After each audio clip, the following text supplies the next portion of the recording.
Ladies and gentlemen, thank you so much for attending our Chiswick Area Forum. I would like to welcome you all. I hope you can stay for as long as you can. There are many, many activities going on all around us. And I see there's a number of councillors scattered throughout the audience there. So please, I want to welcome you as well. Including a new councillor, newly elected Councillor Theo Dennison. Congratulations, sir. Yeah. My name is Councillor Ron Mushiso, and I am the chair of the Chiswick Area Forum. And I would like to welcome you all, of course, and hope that many of you are able to contribute and speak at the open forum shortly. But I also want to make sure that you are aware that this is your meeting, and I would like to have as many of you contributing and asking questions to us as possible. I'm delighted that officers are here with us as well, but this is your meeting as our residents, and let's keep that in mind. As it's now just after 7:30, we'll move to the formal part of the meeting, where we will work through the items on the agenda that are published. And I would also like to take this opportunity to remind everyone that is present here today that this meeting is being filmed and that the recording will be made available for viewing on Hounslow Council's YouTube website in the coming days. And may I also remind members of the public that when speaking, you must refrain from giving any personal details. Please just remember that if you can. So for tonight's proceedings, as chair, I'll be running the meeting and inviting people to speak. As we have a full and interesting agenda, I'll endeavor to allow as many of us as possible to contribute. Hopefully, with my co-chair here, we can make sure everybody who has a hand up is listened to. With that in mind, I'll ask members of the public to wait for their turn and not to interrupt people when they are talking. Or commenting during the contributions of others. As we have a large number of people present here tonight, it may, of course, not be possible for everyone to ask questions. I'll try my best to make sure that doesn't happen. Therefore, if there are people who have missed out, there is an evaluation form available in your seat or around your seat, of which you can provide an email address, and a response will be sent to you from one of us directly. Please do use those sheets to submit any questions and hand them to the community development officers who are scattered around the room. There's a wave of hand from one of them there, and I'm sure there are others. Okay, if not, give it to us directly and we could arrange that. Okay, so firstly, apologies for absence or lateness. Yes, sir. Okay, Peter Thompson, can we minute that, please? Okay, apologies for lateness. Fantastic. Okay. So we had, okay, fantastic. Now, I've been given, oh yes. Any declarations of interests before we proceed? Excellent, thank you very much. Okay, I've just come across this group, DKMS, a charity that was here presenting at the marketplace. So some of you may have met them today. Charlie, who's here. Hopefully, Charlie, can you wave your hand? Charlie, fantastic. Charlie's DKMS, actually just behind us here, behind Chiswick Town Hall. They are a blood cancer charity, and many of you may have already had a chance to speak with Charlie. If not, that's him. If you're still here, Charlie, which you are, just wanted to announce that you have an event taking place in the town hall next Thursday, 20th of March. Is that right? Excellent. And that's from 5 p.m. to 7:30 p.m. Really important. So if you can find out more about that, please speak to Charlie. If not, one of these forms, cards is out there available to you. We would like this leaflet. Please try and see if you can turn up. If you can, it's a really important charity there, and we welcome you, Charlie. Thank you so much. Okay. Okay. Agenda item 2 is our most precious item, I think, a police update. Please, may I now welcome Police Sergeant O'Donnell to give us an update on the policing matters around Chiswick. Good evening, everyone. I'm Sergeant Gareth O'Donnell from Chiswick Safe Neighbourhoods. So for those who don't know, I cover the all three wards, the Riverside, Gunnersbury and Homefields. At the moment, we're fully staffed on the wards. All the wards have got full PCs and PCSOs. We've had a new superintendent recently, Mr. Rawlinson. He's quite keen on revamping the ward panels a little bit. They've all, across the whole of Hounslow, the ward panels have all been run a little bit differently, so there's going to be a little bit of revamping of them, trying to get them all running in unison. Crime-wise, within Chiswick, most of the crime we're seeing kind of fairly flat. There's no big spikes or drops. Theft seems to be down, generally theft, which in part's down to work we've been doing around shoplifting. One concern that we have at the moment is motor vehicle crime. So there's very high motor vehicle crime currently across the whole of Chiswick. It also spills over into Acton, Hammersmith and Brentford, but it seems to be very focused around Chiswick, where we're having a lot of break-ins by persons on e-bikes and pedal bikes. What we're seeing a lot of is people are leaving bags on display in cars, and even when it's just a gym bag or something like that, the window's being smashed and they're in, window smashed, bag gone, and they're off down the pavement within seconds. So it is very hard for us to deal with because of the nature of how they're doing it and how quick it is. But we are running operations. We arrested someone on Friday during a plainclothes operation. We caught someone literally trying to break into a car as part of a plainclothes operation, so he was arrested. Very well known for breaking into cars. Over the last few months, like I said, the thefts are down quite a bit from a lot of work we've been doing around shoplifting. So we conducted a warrant on an address that does a lot of the handling of stolen goods. So this particular person buys all the stolen products from the shoplifters. We recovered about £6,000 worth of stolen products mostly from the high road. A lot of it's about £4,000 worth we returned straight to the high road. Still with the security tags on most of it. There's also another address where they had two prolific shoplifters. We've worked with the council, with the ASB team within the council, and we've now closed that address. And that both of those individuals who were also causing a lot of problems for the residents have now been kicked completely out of Chiswick. What else? We've had part of operations, we've been running a lot of operations targeting the thefts from motor vehicles and robberies. We've had quite a lot of arrests. I can't really go into a lot of details on those, but there's been a lot of arrests. Hopefully we'll start seeing the crime numbers come down around those. And as well as that, we've been doing community engagement events. We've been going into schools. Recently we went to Grove Park Primary School. Saw the early years children, done presentations for them. That's probably about it for me, I think. Thank you so much, sir. Thank you. I will invite questions from the audience. Who wants to go first? Okay. Can we get the microphones across to the gentleman at the front, please?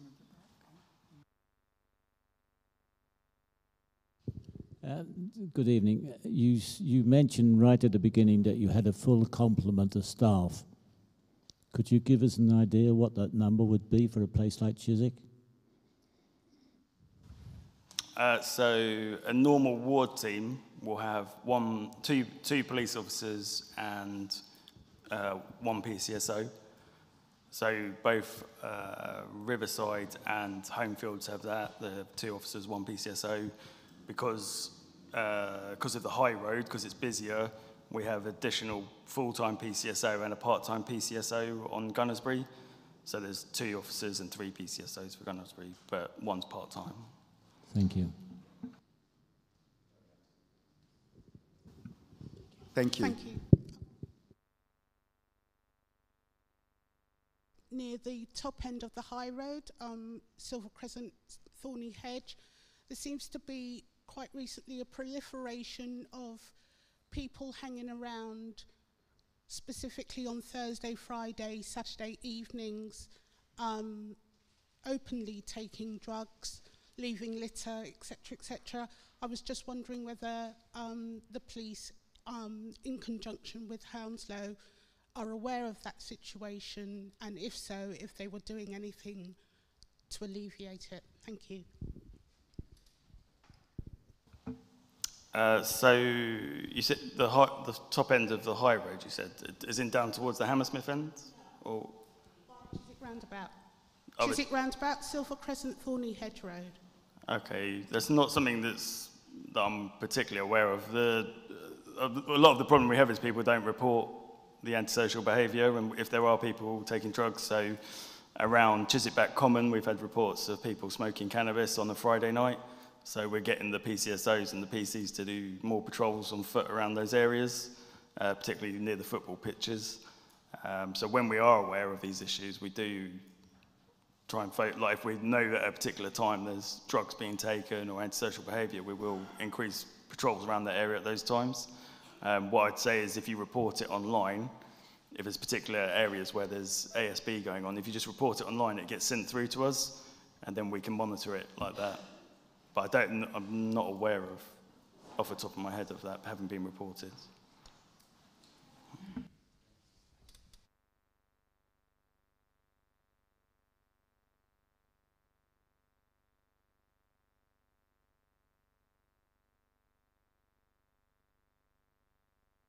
Councillor Todd.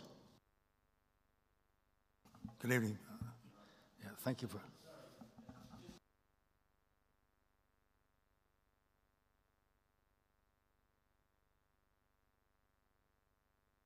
many people do you think you should have? In the ideal world, that is. I'm just trying to think of a politically correct way of putting it. I mean, I think, so I cover 3 wards as a sergeant. Probably 10 years ago, I think you used to have 1 sergeant per ward. I think you had 5 PCs or 4 PCs per ward and a couple of PCSOs. So it's been stripped right back, but it's, it depends on the ward. Some of the wards are fairly quiet. Somewhere like Gunnersbury, which is very busy, I would rather double the amount of people. But it kind of depends on the wards. I think some wards are fine for 2 and 1, but some you do need a lot more. Good evening, Sergeant. Policing is of the community, for the community, and that's a sort of identification of our role too.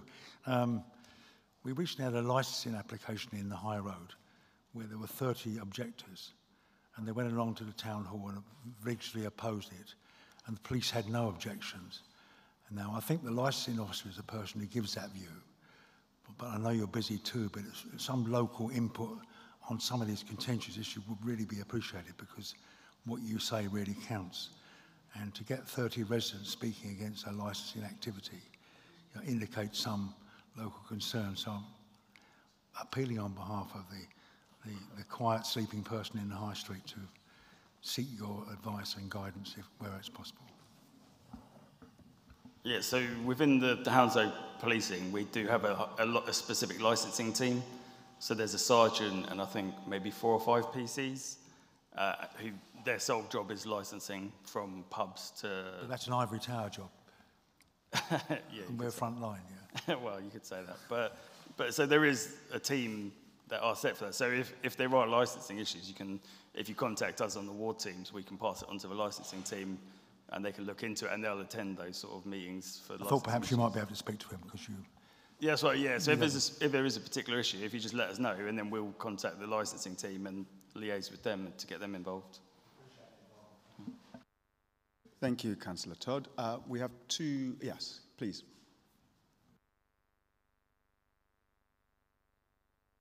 It's lovely to be here. I do have sort of frustrations about Glebe Street, whereby there are, I mean, yesterday morning, for example, 3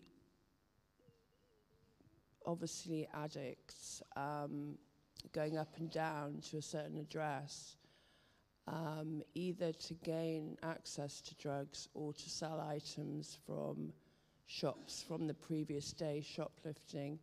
And I know that you know that you know that what I'm talking about is that the 2 raids were done, and this person now, I've been told, is titled as a very vulnerable person, and she's obviously got mental problems, but she is not just a hoarder, she is actually making money from people's addictions. And while I don't want to see these addicts going around at school time in the mornings while children walk to school, that they are not the problem, because they will go to another area where they can do exactly the same thing. But I just feel like it's been going on for years now, and while it's marketed as we've done the raids, we've got 6K worth of stuff, and you know the shoplifting has been, you know, seemingly assisted in terms of these independent shops losing amounts of money and putting doorbells on so you can't access it unless you can, you know, you ring the doorbell. It's still going on, blatantly. And, you know, there's people that are living right by it with Ring doorbells. And this goes down to the economy, mental health, the threatening children, seeing all this. And I'm just wondering when this person who's creating, you know, using these people who are addicts. Thank you. I think we've got the gist of the question, which is very important. Sergeant. So obviously, I know who you're talking about. What I say is when we do a raid on an address and we get stolen products, we then have to go through the whole justice system. That involves building the case, taking it to court, getting convictions. With that particular individual, I can't get into lots of details, but it's very much still ongoing. And we're also working with the council as well to deal with that address. So can I just say, sorry to interject, but I spoke to one of your colleagues and they didn't even know the name of the, you know, the head guy at Hounslow Council, and there needs to be an overlap between departments, because I know that you can only do so much. It's the person who we're paying the salary for out of our council tax to actually get in there and do something about this problem. Because I know you can only do your part and the courts can do their part, but the council need to get onto this. Yeah, so I'm in regular contact with the head of the ASB at the council, and we're working together basically to deal with that address. But as you touched on earlier, there are issues around the person, and it is quite a complex issue, and it's not going to be something we can just solve very, very quickly. So, but I can assure you there's lots of work being done on it, and it's not something we're going to move away from. It's going to be pushed all the way to the end until we've dealt with the issue. But the other thing I'd say is anyone who's seeing it, the stuff that's going on, they need to report it to us as well, because the more information we have, the more intelligence on any address, any activity. If we want to, say, go for a warrant, so the warrant that we got to go to any address, we have to go to a court, and we need sources of information to take in front of a magistrate and say we want a warrant to go into this address. And we need people to tell us that it's happening to get that information. And a lot of the time what we get is, say, at meetings like this or the ward panel meetings, people say, oh, there's a problem at this address or there's a problem at this address, but they haven't actually reported it to us. Without those reports, we can't act on it. So we just need people to get feeding us that information so that we can act on it. But that address will be dealt with. Okay, I was going to try and wrap this up, but go ahead, Councillor Bidoff. If that's the case, I'm also going to ask Ms. Milkers to also ask a question as well. Go ahead. Thank you. Just to endorse what Gareth had said and to pick up on what you've been saying, it's because of 3 or 4 residents, coincidentally in the same week, and you know who they were, or at least 2 of them were, got in touch, as it happens with me. We put together a picture of this route that was taking place, and as a result of that, the work that Gareth and his team has been doing with the ASB officer and housing. Housing is very much involved because that's obviously what the aspect that you're looking at. So it's just to say, please, if you've got Ring doorbell evidence or if you've got other evidence, pass it on to somebody, because you never know what else is being passed on, and in your case, it built a very clear picture. So thank you.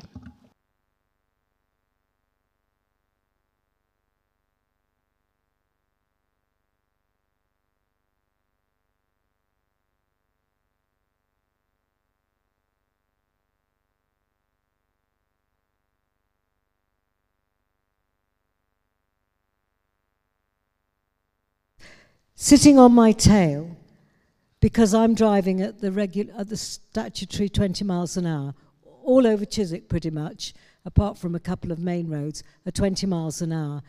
Motorists are simply, they're either not aware or they choose not to be aware. I was overtaken today in Sutton Court Road by a car going so fast that he nearly hit a cyclist on the other side because he wanted to get to the lights in order to turn left onto the M4. I was going at 20 miles an hour. Why can we not have some way of controlling the speed at which motorists are driving? So just really, obviously there's a criminal matter of speeding if people are caught with it. I had one of the PCs today went out with Acton doing a speed gun operation to get used to doing it. So he was doing that today in Acton, ready to come to Chiswick. So we've got access to the speed gun now and a trained officer, so we'll be doing some speeding operations around the 20-mile-an-hour roads. For wider road safety, it's something that the council would have to look at around putting speed calming measures or cameras in, but that's not something that the local police actually do.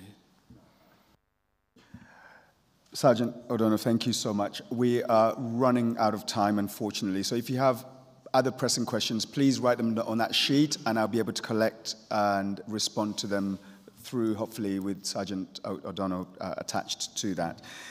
Just want to say thank you so much because you do an incredible job under incredible circumstances.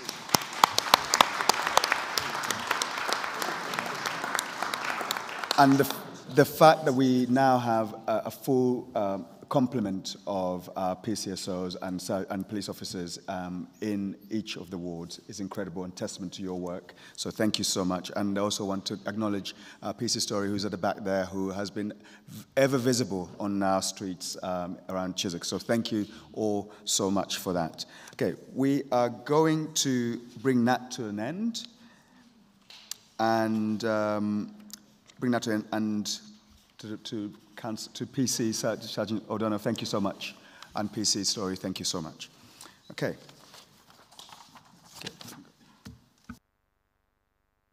Okay, we're now moving on to agenda item 3. And this is matters arising from recent agreed budget concerns about street lighting. Some of you may have seen or read about the publication of the budget recently at Hounslow Council. There was a matter raised based on the fact that we had started a petition that raised over 1,000 signatures, and we asked the council to respond to that petition.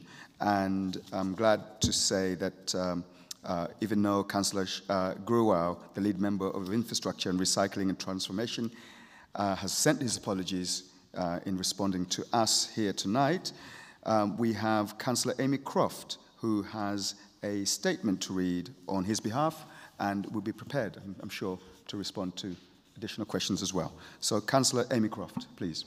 Thank you very much. So the statement from the Cabinet member is as follows.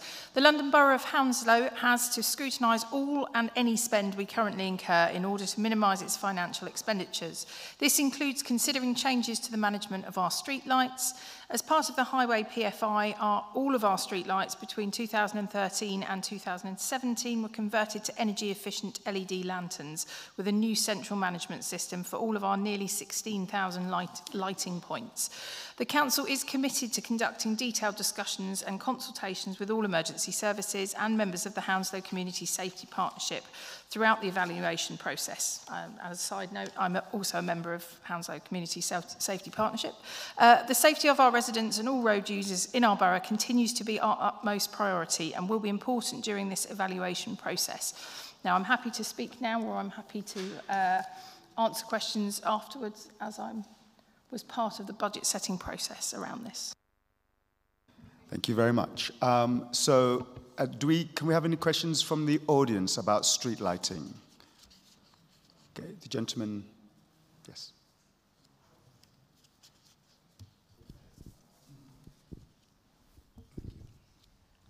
There's a bridge of the A4 going over Wellesley Road.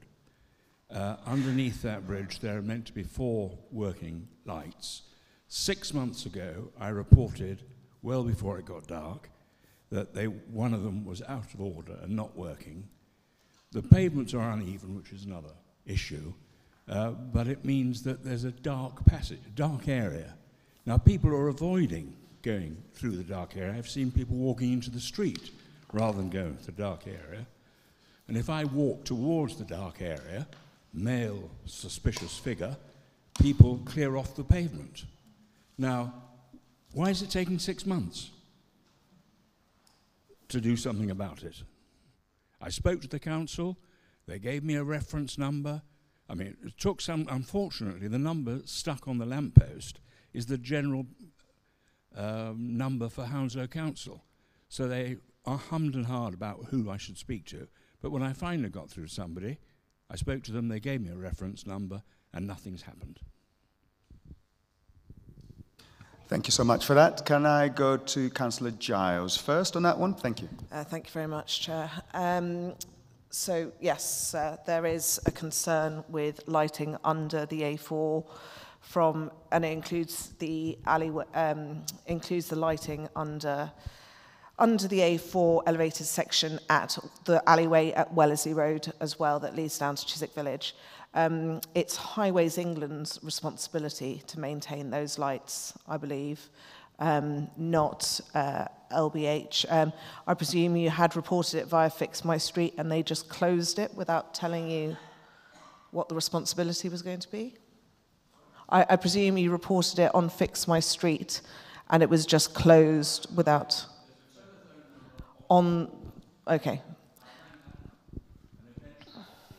Okay. Somebody and reported it. But so, that was 6 months ago. They didn't say to me, well, we can't do anything about it. So we can continue to press on that for you with Highways England.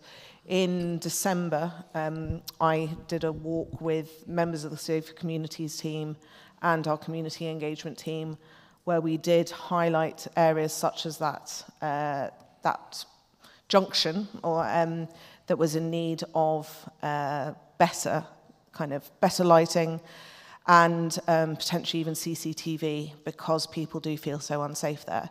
Again, this was part of an ongoing challenge that we've had with, dare I say, lack of accountability and ownership by the various parties involved. But we're working on this. Next question, please, from the audience. There's a lady here who put their hand up. Who was it? Oh, yeah, there she is. Yeah, I also tried to report a problem with the lamppost. It's in front of my house, but it's a private street. And my email, it hasn't been working for 3 years. My email went to every single department within the council. The owner of the street, which is the Granger Development PLC, they don't care. And that lamppost is still not functioning today. And I would like to fix it myself, but I don't know how. Because if I approach a company, they ask me for permission and I don't own it. I don't have permission, so basically it's stuck. It's 42 Staveley Gardens. And it's also a problem with the lamppost now, with the parking. It needs to be moved on a side so we can park more cars. Can I jump in? Thank you. Just to say, John and Gerald and I, it's an ongoing issue with Staveley Gardens and it not being adopted and it being run by a private company. If we chat afterwards, we can raise that on your behalf.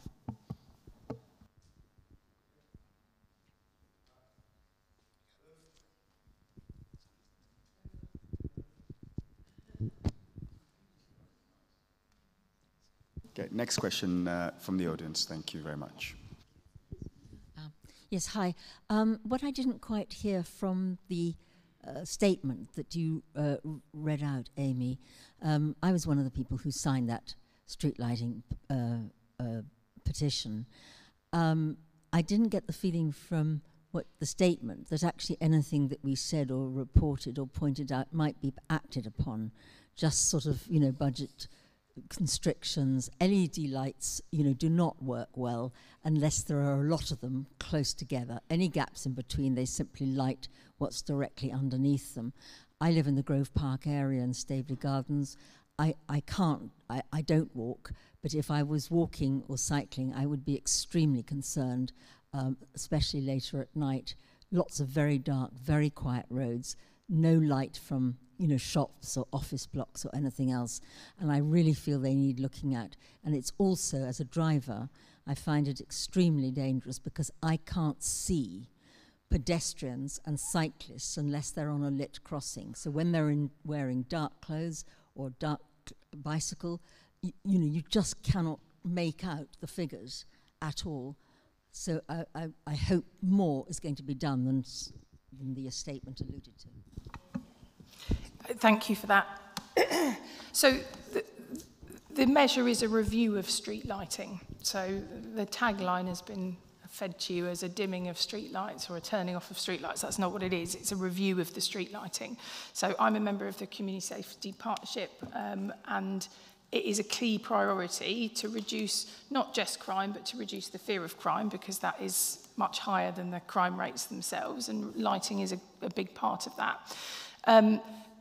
Looking at a lot of different bits of research, and any research I can find, lighting itself doesn't have a massive impact on crime in terms of dimming lighting, but in areas where you haven't got lighting, putting lighting in does make a difference. And so it is a review. We are asking members of the public to tell us where there are areas where either they feel unsafe because of lack of lighting or for other issues, and those will be reviewed. So I've had one resident contact me this week already. I've given it to officers and they've already reviewed that. So, you know, that's what we're asking for. It's a review of street lighting. It's not a blanket, we're just going to turn all the lights off. You know, safety is important, as I'm sure colleagues will agree. So, yeah, please do get in touch with your councillors to highlight any areas where you do feel there isn't adequate lighting. Councillor Thompson. Thank you. I know we don't do party politics of these things too much, but the reason why we said it was a dimming of streetlights is that was, you have to admit, that was the wording in the report. And there is a £200,000 saving attached. So if this review is just having a chat about lights, I don't quite see how it's going to save £200,000. Some lights somewhere must be being dimmed. But I do take on board Councillor Croft's point about, obviously, that's been decided. We need to make sure that we let the council know, because I think the lead member did say in the budget debate that maybe some lights could be, whatever the opposite of dimmed, increased, undimmed. So hopefully there's some flexibility there. But there is, I'll say it one more time, there is a £200,000 saving attached. I know, as the statement said, times are tough and budgets are always tight. I understand that, but I think there is a wider concern. I've seen some bits of reports too that say, in and of itself, street lighting, you know, but doesn't seem to do much in terms of crime. But I think it does a heck of a lot, as this lady said, in terms of the perception and the feeling. And you just stay at home. If it's dark and gloomy in your streets, you don't travel. And also, I'm very conscious that the reports I read, I found a couple of them. It's not a lot. And I think when you talk to most people, that's not their feeling, is it? You know, so I think, just to echo your point, please do let your councillors know if the lights are dimmed and you think that's actually causing danger or insecurity or unsafety to you and affecting your quality of life. Thank you on that one. I'll come back to you, Councillor Croft, on that. Just a remark on these things we've had. We've had many reviews here in Chiswick on loads of different items, and they've never really gone anywhere. A review is just another way of saying we're going to put in the long grass. So I want to find out from you, Councillor Croft, when you respond to this, when you say a review, what exactly do you mean? what's the cost of that? And I guess to Councillor Thompson's comment is, what are you reviewing exactly, and why is it costing £200,000 to review? And yeah, just if you respond to those two questions, please. And then Councillor Gill has another point. Yeah, sure. So the review isn't costing £200,000. That's not what what it's stated. So the review is there to look at the borough's lighting. So if you look at a number of different pieces of research on street lighting, there are quite a lot from local councils. The dimming of the street lights doesn't tend to make a great deal of difference, and often residents won't notice a dimming of street lights. And that's, you know, across many areas. What does make a difference, and research that I've got some bits and bobs that I can share with you, but what does make a difference is putting lighting in where there isn't adequate lighting. And that's what the review is supposed to be doing. It's supposed to be looking across the piece, dimming lights in the majority of places where it won't make a difference, and looking at areas where there is a problem, where there isn't enough lighting. And that's why we need residents to feed into us to kind of highlight where those areas are. Sorry. Just to come back on you on that one, you're saying that residents won't notice when lights are dimmed. We've just had a report here from the police saying that car theft from motor vehicles has gone up, and you're saying that residents won't notice when lights are dimmed. Yeah, no, that's exactly what I'm saying. So if you read the research on it, dimming of lights doesn't make a lot of difference. So it's not visible dimming of lights. We're talking about making sure that there are lights where areas are too dim. So where there aren't enough lights, we're talking about putting lights in. So there's a UCL study, interestingly, which was the most up-to-date study that I could find from 2022, which actually found that car crime decreased when councils put in, now can't think of the name of it, it's PNL, which stands for part night lighting off. No, let me finish, Councillor Mashisho. You asked me a question. And in those cases where they were very badly lit, they found that actually car crime went down because the criminals couldn't see what they were doing and couldn't see what was in the cars. Now, we're not suggesting doing any of that. We're suggesting making sure that there is lighting where there are areas where it isn't adequate. I've done the same research as you have done, Councillor Croft. When you type in Google, there's exactly the same comments of effects of street lighting in London. Those first two searches are from the evidence that you referenced in the last budget. So that's the research, the extent of the research that you did. We all are aware of it. You can type into Google if you want, and you see the first two research bit that comes along is one from the police and another from another institution. But that's not what we mean by research. The research I'm interested in is the residents here who feel that car theft or theft from motor vehicles has gone up. We've got a PCS police sergeant who's also saying that this is an issue in Chiswick, and we're saying that we won't notice if lights are dimmed.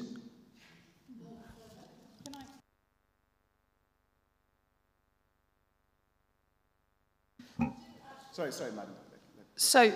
So what I'm saying, you're manipulating my words, Councillor Mashisha. That's not what I'm saying at all.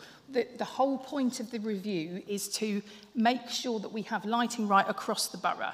Now, if you read some of that research that you can easily Google, you will see that the majority of areas that are well lit currently with a slight reduction in lighting by turning the lights down a little bit to an unnoticeable level will produce cost savings. Now, what we're not saying is we're going to do that across the board. If we did that across the board, we would probably save more than £200,000. But the point is, we don't need lights at that particular level right across the board. And so we are looking at areas where we can do that, and other areas where we're asking residents to feed into us to tell us where they don't feel safe, so that we can do this. You know, it's silly to keep doing this, to keep having conversations where you're manipulating what the council are actually trying to do. We're not against residents, Ron, and you should know that as an employee. There is no manipulation of your comments. Have you noticed me manipulating any of the comments there? Yes? Can I hear yes? I'm manipulating. Is that from Labour councillor there, sat in the audience? Am I manipulating the information? No. Okay, I'll go to the lady, please. O'Donnell. Okay, I didn't hear Sergeant O'Donnell say anything about lighting when he was talking about car crime, so I think you've made a link that he didn't mention. The second thing I'd like to say is that some tactical dimming of lights could be very helpful in terms of light pollution and benefit of wildlife. So it's not, safety is a really important issue, but it's not the whole story, and I think the whole review needs to be done holistically, and there are some of us can see some benefits. Councillor Gill. Amy, you said to report to the council where lights are missing so that all the areas could be lit up. I have done that 2 years ago, and we did that with the police, and we've done it again this last year, but so far the council has done nothing about it. So is this a review just to satisfy the council that is doing the work? Because when I report in a certain area in the ward that we need these lights there because the gaps are too far apart, and this has also been verified by the council, that the lights, there are needed about 3 or 4 extra lights in the area. And the problem is there's also people are being stalked when they come back from the tube station at night. And so far, the council has not responded at all.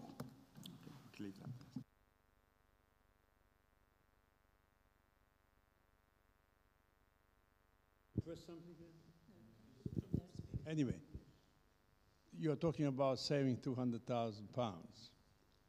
I suppose that's in 1 year time, yeah?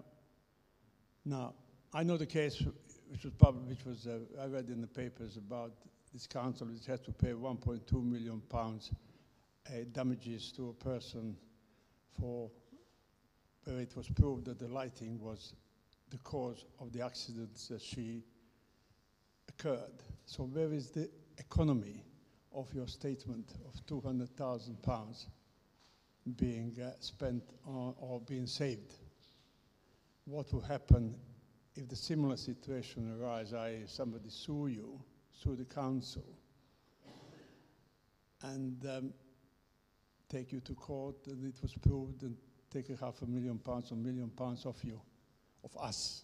This is basically our money that we pay you, that we trust you, that you are spending on for the right causes anyway. So that's my observation rather than question. Thank you very much. Councillor Bidoff. Thank you, Chair. Just to remind everybody that the lights were dimmed in 2018 by 20%, and they were dimmed later that year by a further 25%. So lights are already 45% down. And you need to bear that in mind when you're looking at trimming them even further. And there does come a point where it's not only, I understand the point about wildlife and light pollution, but there's also supporting our town and going out in the evenings and spending money and enjoying and having a life, enjoying nightlife, etc. All of that is hindered in darkness. And darkness, when there are soggy leaves on the ground and dodgy pavements, that's even worse. So let's just remember the facts about what has already happened.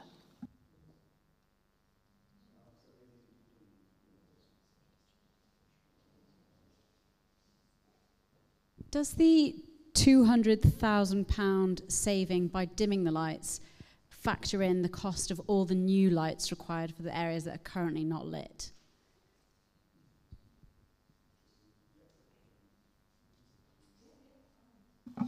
So, no, of course not, Ron. So firstly, to Ranjit's point around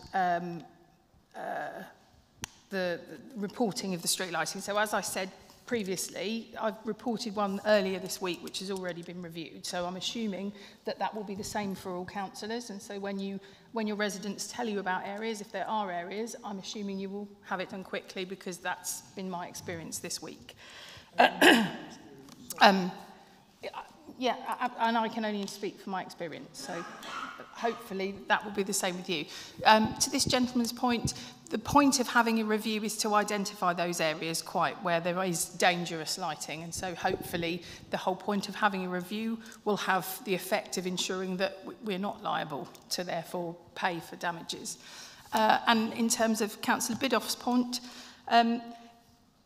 we are going to dim lights to sensible levels. It's a review. We're not saying we're going to turn everything off, and that's why we're asking for residents' feedback. So yourself, councillors, residents are quite able to feed into the council about what they want, where they want to see lighting. There will be people that do want lights dimmed in their areas.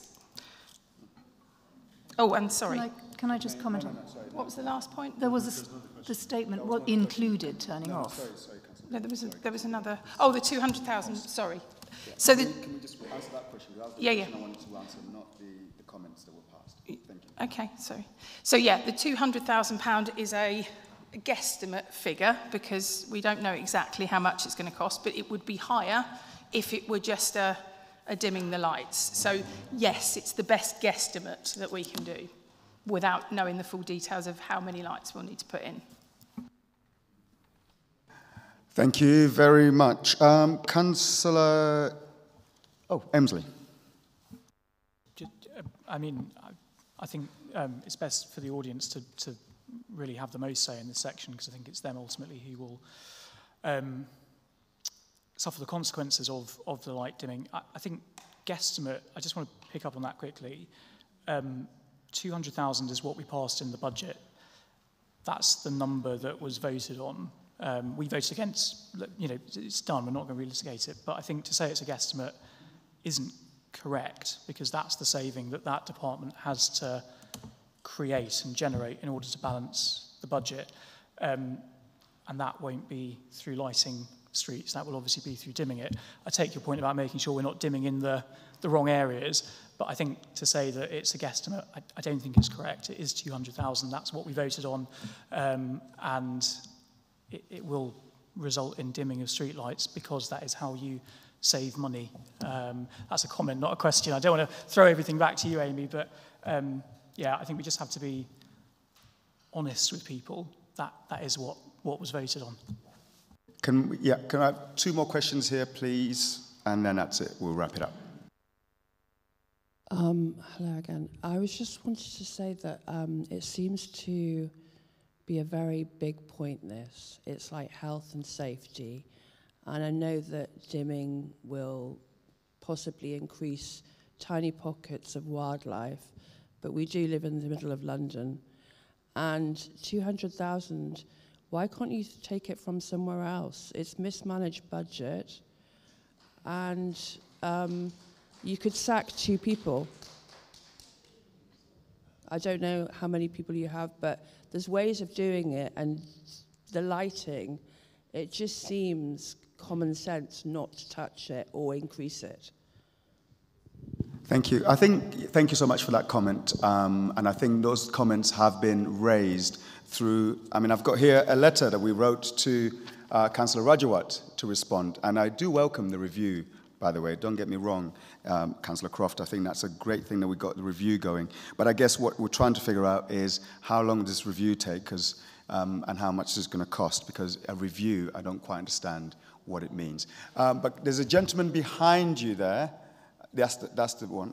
If I can take his question, and I'll take your question with the microphone, okay. And then I'll come forward to you, sir. Yeah, and then that's it. Hello. It's a very simple question. What is the total budget of lighting? So we can see £200,000 in the context of £5 million. What is the total cost of lighting? I don't think we know that. We can find out and get back to you. We wouldn't know that. But that's a good question. It is incredibly relevant. Yeah, that's a very, very good question. The gentleman at the front. Thank you. I retired many years ago because I got bored of doing the job I was doing. I've never sat in a room for an hour and heard so many reviews taking place. What is a review? Where is the action? What is the results of the review? Have you got anything tangible that actually says you're doing something about it? And I'm not having to go at you, I'm having to go at all of those people that live in that 7-star palace in Hounslow. Just drop the word review and put action in. Fix it, it's dangerous. People are getting beaten up, they're getting robbed. All right? Okay, thank you, sir. And thank you. Your comments have been heard, and that's the purpose of this public meeting, is that your comments are heard. And like I said, Councillor Rajawat, the leader of the council, is aware of the petition, and I'm glad that a review is taking place, and I've heard a consultation also might be taking place.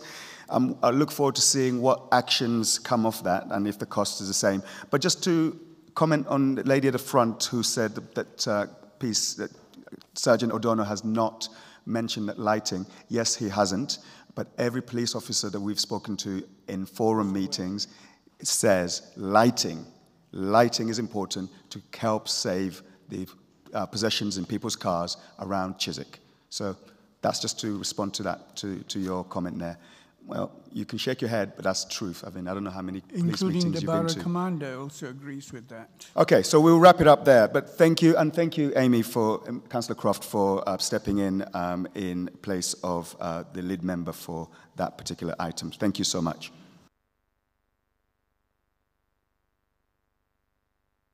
We now move to agenda item 4. Thank you so much for waiting.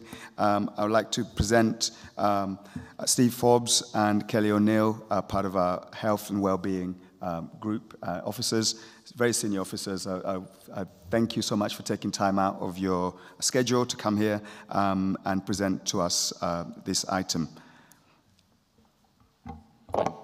Thank you, Chair. Just to again introduce myself and my colleague, I'm Stephen Forbes. I'm the Executive Director for Children's and Adult Services at the Council, and my colleague here is Kelly O'Neill, who's the Director of Public Health.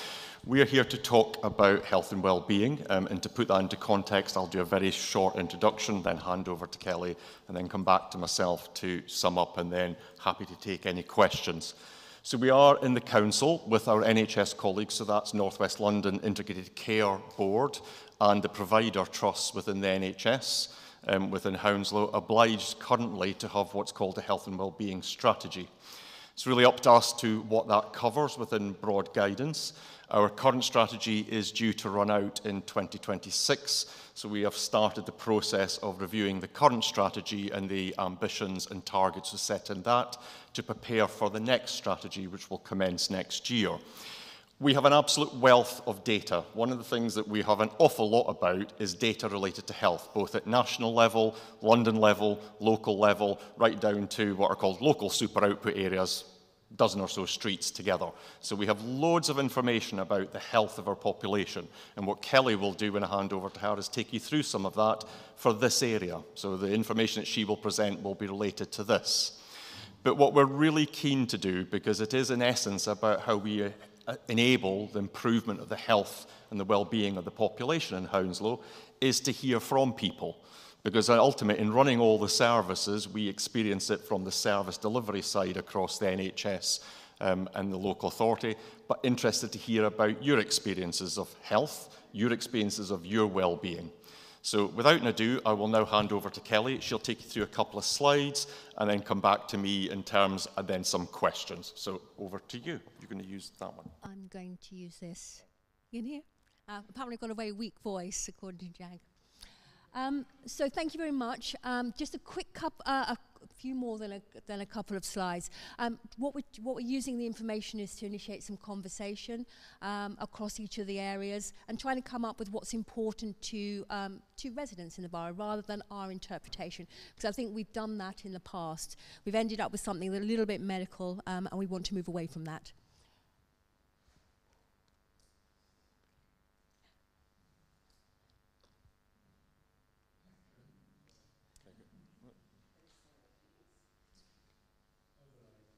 We've got Virgil van Dijk, so that's always a good conversation to have.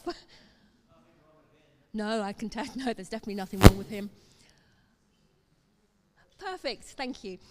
So this is quite a busy picture, and I recognise that the screen is a little bit small.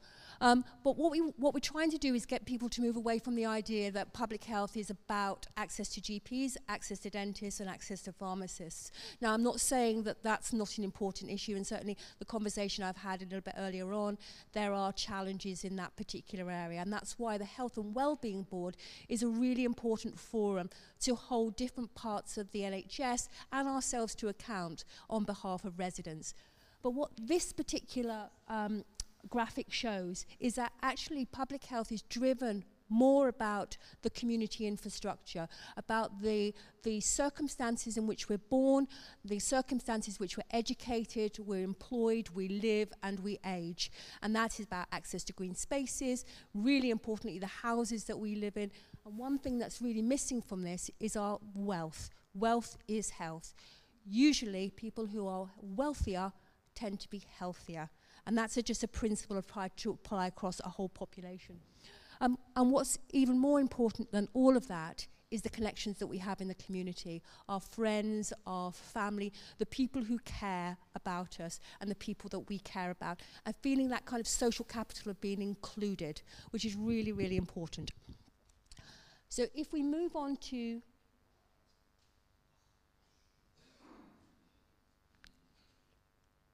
nothing's moving.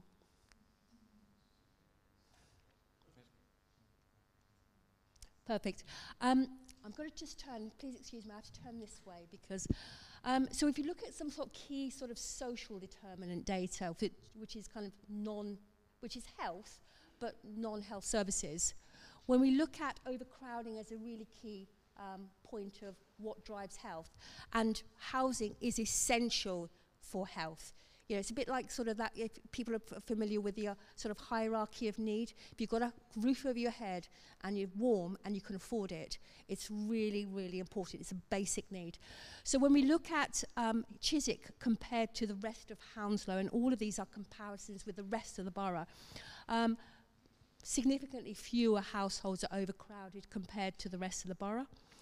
When we look at lack of central heating, fewer households lack central heating compared to the rest of the borough.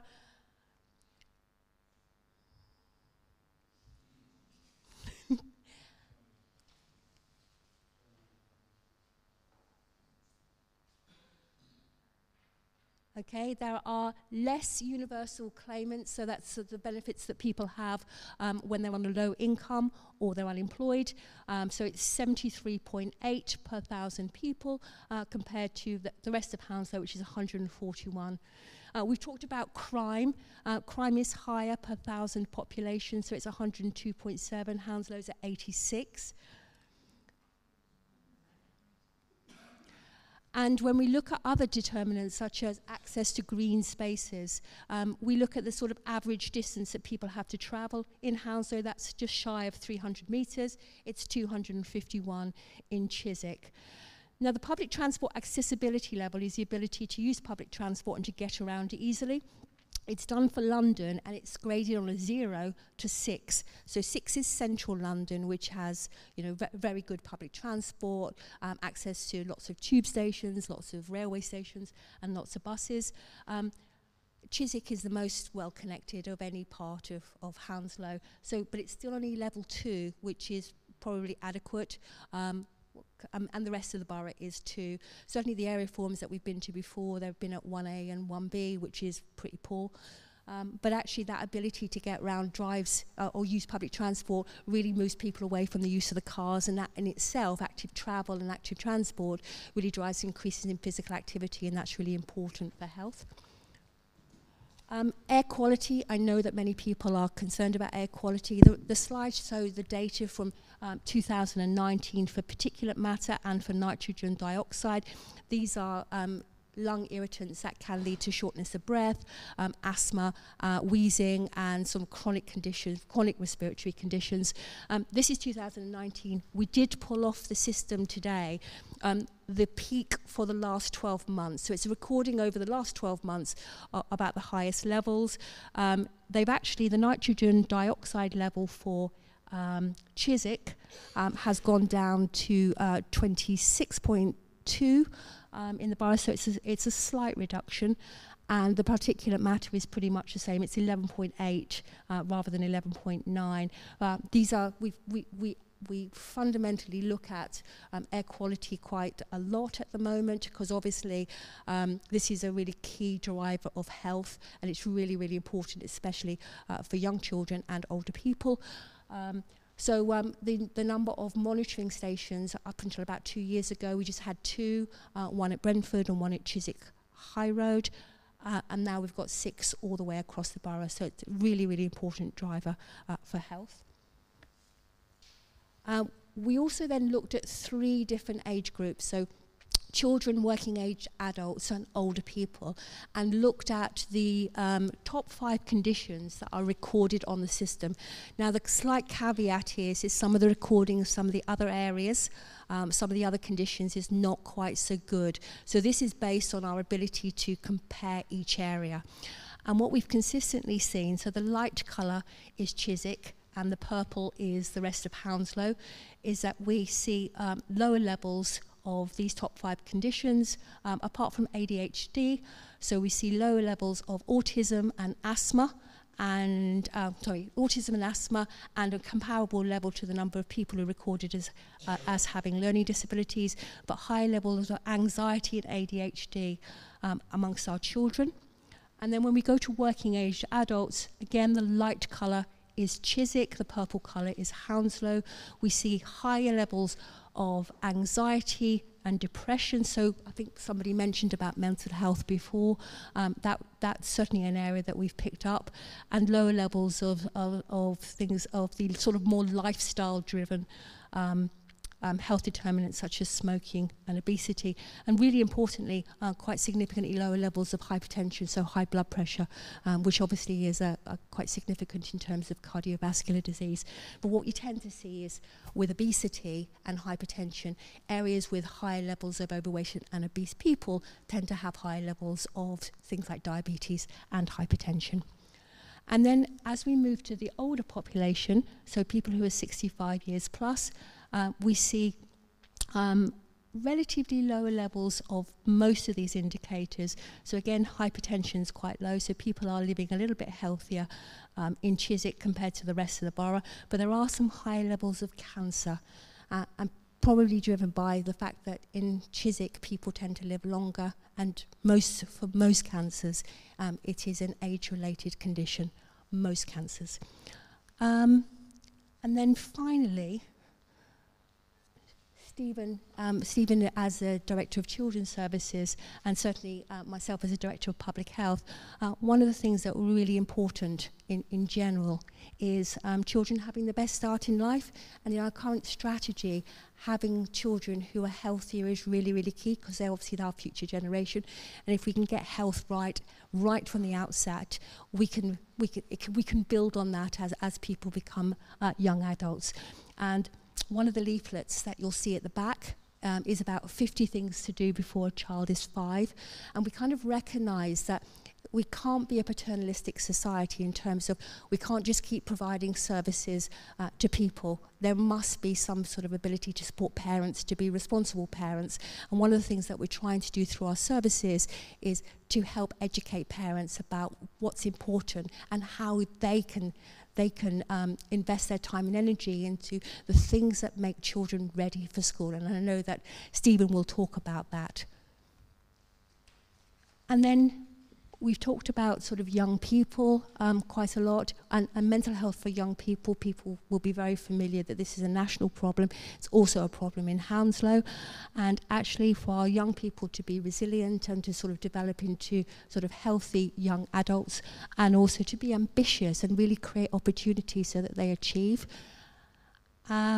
And going back to the living long lives, what we know in society is that people are living longer, but they are living longer with many, many more years that are quite unhealthy. This is especially the case for women. And we kind of need to think about how do we keep people healthier and more independent for longer. And that's really from tackling that sort of, that particular group, that sort of later working age adult, and as you prepare for retirement, how do we get people to be active and purposeful? And I think this is the last. Nope, that's back to the. So let me pass it to you. So just to reflect back on what Kelly said about that early start in life, and just to put that into perspective, why, as much as what the health service does and what the council do in service delivery. So for examples, ADHD and autism, significant investment by local NHS into diagnostics, so that's a good thing. But when you look at the journey of our children, London, average salary in London is about 49,000. Nationally, it's just under 30,000. We in Hounslow have the second lowest wage economy in London. Only Barking and Dagenham have a lower average wage than us. And yet we have one of the biggest value-added economies in London for a local authority. Our young people are not grasping or not able to grasp competitively those good job opportunities that exist in London. Question is why? I don't have the answer. What I do know, if I track backwards, is that our children progress and attain, two highly technical words. Attainment is basically GCSE results. Our children progress and attain at the national level. So they don't fall below, they attain at the level. But what we have, and when children present in Hounslow, and having looked at the local schools data, it's pretty consistent across the borough. So whilst on the health conditions, the people of Chiswick are generally healthier than others across this borough, our children are broadly equal. We have about 20% of our children present at reception class as not ready for school. Now, people think when I say ready for school, what I'm talking about is ready to learn, the art of learning. Readiness for school is some things as simple as being able to sit still and pay attention, being able to sit up because you've learnt in your early years to control your core muscles, being able to walk, being able to talk and express your feelings and your choices, being able to take your own clothes on and off, and fundamentally, which we see frequently, children presenting at reception in primary not toilet trained. And what our schools have to do is spend about 18 months in the first year of primary and reception into the second year of primary filling that gap. But thankfully, our children catch up. My challenge to all of us in our community is if we were to seek to, in one generation, change that opportunity, if we were able to eliminate for a far larger number of our children that readiness for school issue, 25% of them, then potentially they just wouldn't progress and attain at national level. Our children could progress and attain at a higher level. And all the answers for the readiness for school are not service answers. They're what happens in families, at home, in extended families, in the community. It's how you learn as a child to socialise and become a functioning, independent adult. So my challenge back to you in terms of us coming and talking to you about the health and wellbeing strategy is possibly to hear what you think you could do or what the community could do to support that generational change. But we're quite happy to hear about the other things, which are about services, that you would obviously want to talk to us about. What I will say before I hand back to the chair is that whiteboard, that over there beside the Public Health Hounslow, if you've anything you want to comment on, feel free. Colleague over there, Martha, will give you a pen and you can write something on there. So you don't have to ask a question, but if you want to write something and say something, feel free over there. And I'll hand back at this point to you, Chair. Thank you. Thank you so much, Claire, and thank you so much, Stephen, for taking time to come to us for that. Can I take some questions first from the floor? But you have to wait until your microphone comes on. Any other questions yet? Another one? Okay.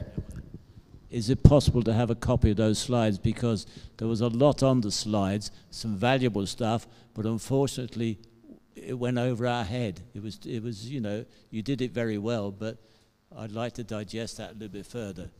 But I got the impression it's better to live in Hounslow than Chiswick. So these slides are actually on the website, so hounslow.gov. If you go to Area Forum, you will see the slides there.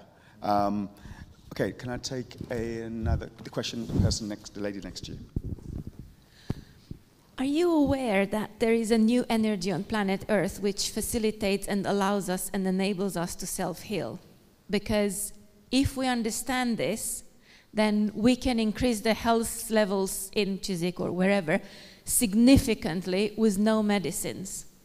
But it takes courage and openness for someone in charge to look into this. There is research, there are scientists now that are proving and have been researching it since 1999, University of Arizona, I started.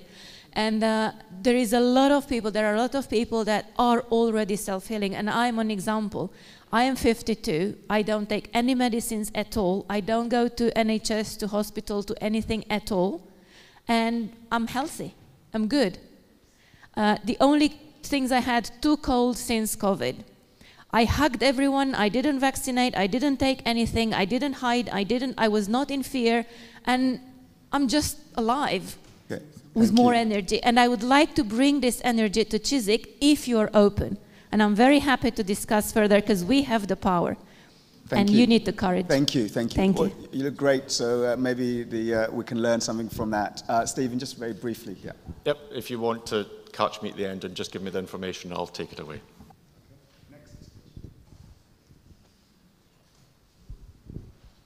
Hi, thank you so much. I think it's amazing to have everybody here because each one of us, we want the same thing, which is a better life for all of us. And I think in terms of the early start, to me, for example, as a mom, in the beginning, I felt difficult to get connection because I'm a migrant, so I'm not from here. And I missed opportunity to connect with other moms. I tried to go to GPs and to find some groups where I could meet other moms, and I couldn't find it. And I could see that lots of people here, they had networks with people that did training during the pregnancy. And in my second pregnancy, I said, oh, now I'm going to be integrated with the community. But then my kids were born earlier, with 28 weeks. So they called me to do the checks. I was already at hospital, and I didn't get the integration again because a lot of people, they bond with other moms in these situations. So yeah, just a suggestion. I don't know what to think of, but thank you. I can see a lot of great work being done. Thank you very much. Yep. So we've got what's called the Early Years Offer, which is funded by Public Health, so we can supply that information. We've also got children's centres across the borough, and we've got 3 family hubs across the borough as well that provide that support for early stage mothers, etc., up until about age 5. So we'll make sure that information is circulated, Chair, with the minutes. And health visitors as well. I couldn't forget about health visitors. Hello, it's David Blackburn. Thank you for your presentation. Thank you for your presentation. The thing that always strikes me in these presentations is the obligation on all of us to take responsibility. And far too often, and I'm trustee of a local conservation society, people have opinions, they go on about this and that. When you ask them, what are you going to do about it? They do nothing. And I think as a society, this is a general point, we fail quite often because too few people take responsibility for their actions. And it's a statement rather than a question. Thank you.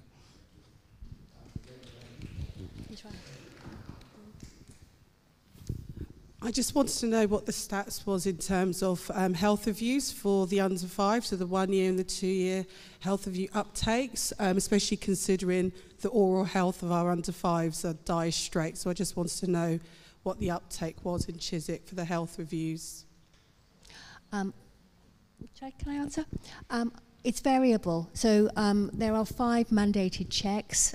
You get an antenatal check from a health visitor, and then there is a check at sort of about 14 days after a child is born, and then following that there is the 6 to 8 week check, and then there's a year check, and then there's a check at 2.5 years. So what we tend to find is that the early checks, especially in places in Chiswick has the highest level of uptake of those checks. What we tend to find is that the uptake is really good until parents go back to work. And then we see a bit of a drop-off. Now, you're absolutely right about oral health. We've got one of the poorest decayed, missing and filled rates of children's teeth up to the age of 5. This is something that I'm working on behalf of Hounslow and the rest of the North West London boroughs with the NHS to try and address. We've got some initiatives coming out, particularly increasing the access to dentistry and a significant amount of work in terms of new contracts for supervised toothbrushing, and obviously the government have announced supervised toothbrushing being extended, and access to things like fluoride varnish and education for parents and children in nurseries and schools. So there's a lot of work that's going on because we absolutely realise that this is the key thing. But it has to be linked to things like breastfeeding, increasing our breastfeeding uptake, and linked to sort of childhood obesity as well, which we know is a challenge. So it's become a kind of three-pronged attack to try and address this. But yeah, happy to have a conversation about that, because oral health is something that I'm really concerned about.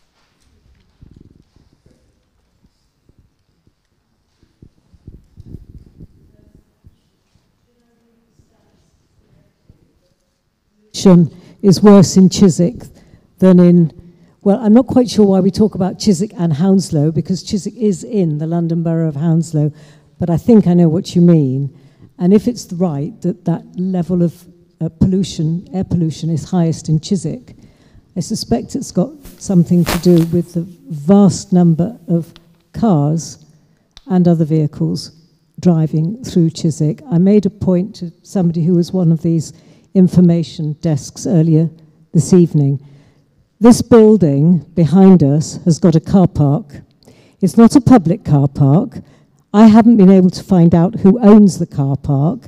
I suspect it belongs to Hounslow because the town hall belongs to Hounslow, and that car park, may I finish, please? No, may I ask I will be very quick. I'm sorry, as that chair, car park is full. It is full of cars who drove here today. Sorry, I'm stopping you there because I want to look at the health issue first. That's a slightly different one. It's a health issue of people Please, Kelly. to somewhere where they can actually get on a bus. So can I just pick up on that? So the data here, when we've talked about Chiswick, is Chiswick in comparison to the Hounslow average. So it's a benchmark to say, what is it like? What is Chiswick like compared to the rest, to the borough in general? When I look at air pollution and air quality, what we find is that for air quality, it's about the third highest out of the 6. So it's certainly an area, the whole of London is an air quality management zone. The whole of London has poor air quality. What we do see is that actually as we move towards the outskirts of London, that the air quality slightly improves. But it is an area that the council takes really seriously in terms of that monitoring and trying to work with Transport for London and the highways to actually address. But Chiswick hasn't got the worst air quality, but it can certainly be improved.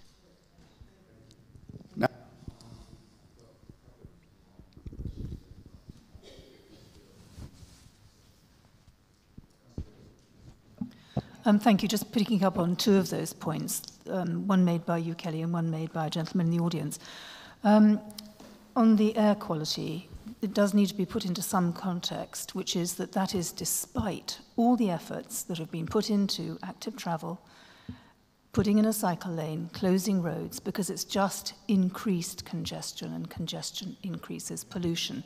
So you really do have to bear that in mind. And people are not cycling more.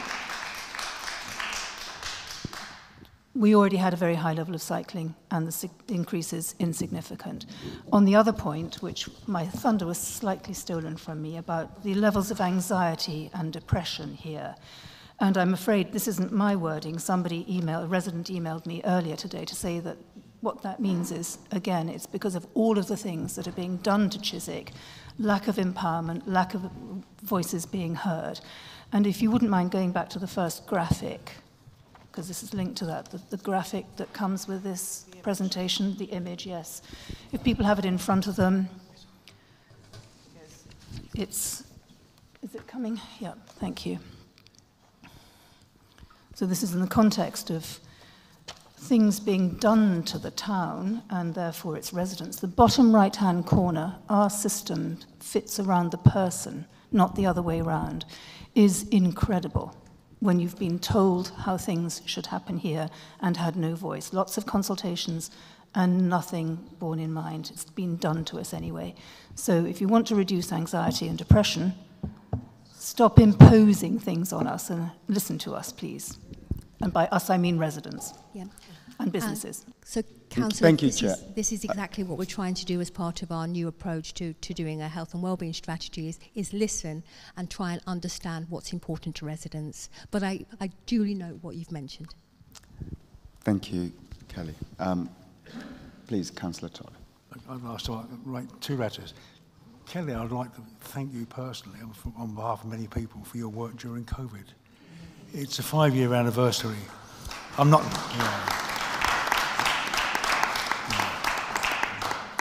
No, many of us were frightened. I was frightened. And you gave comfort, reassurance to the whole borough, and it was greatly outstanding. Well done. Thank you very much. I'd like to ask Steve a difficult question because we have that sort of relationship. Stephen, all the audience here pay huge sums in council tax, and it goes up the last 3 years with an overrider for social care. You have a huge job with children as well. What's your vision for the future? Is cost going to simply carry on escalating? Value for money is crude when you're talking about human beings, but do you see any roses in the future, or what direction are you heading in? And give you an opportunity to respond to that open question.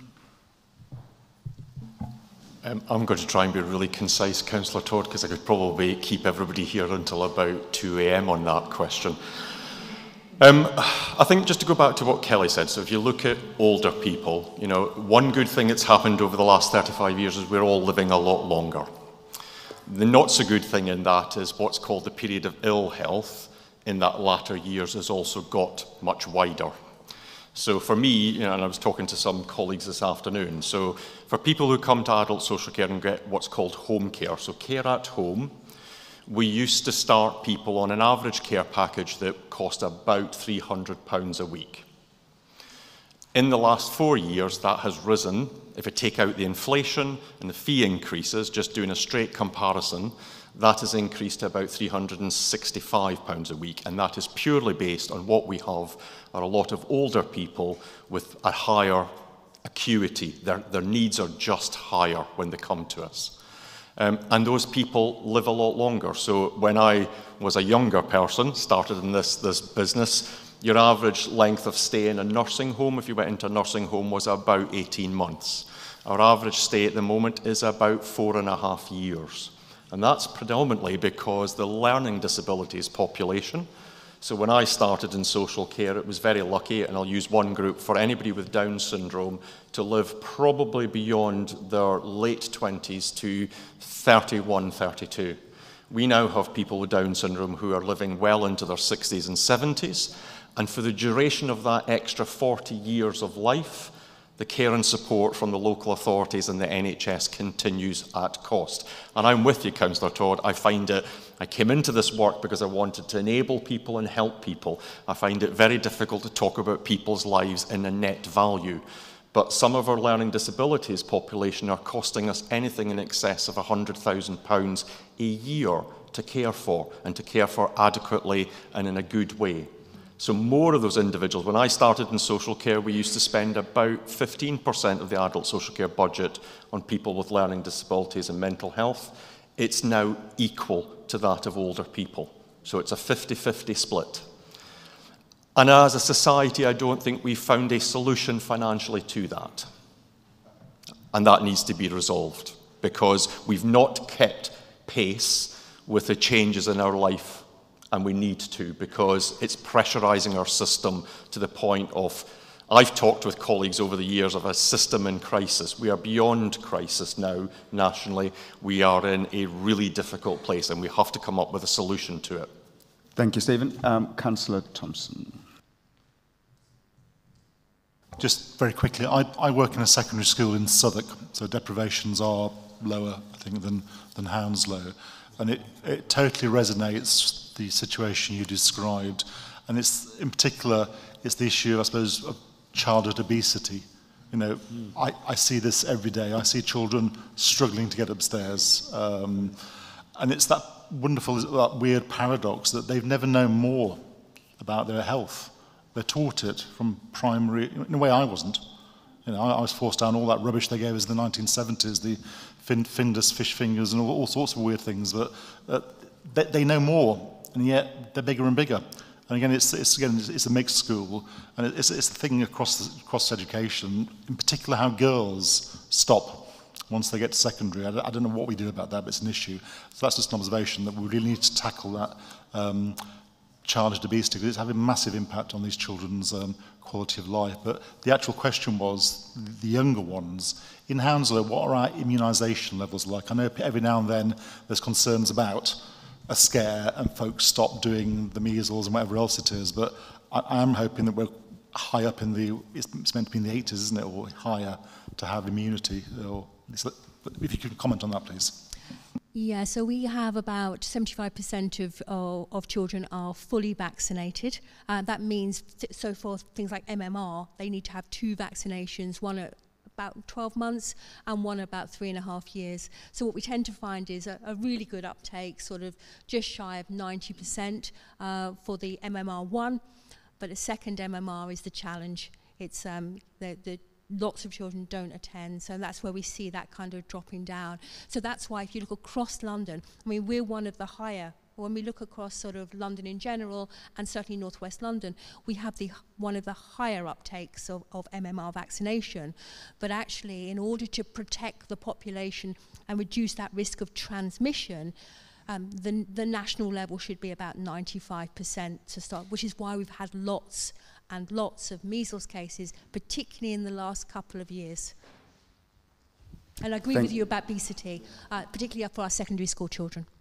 Thank you, Kelly. Thank you so much. And thank you, Stephen. But just for me, just looking at some of these figures that you put through here, by the way, it's almost a thankless task in the work that you've been doing, because it's incredible, and I echo Councillor Todd's comments.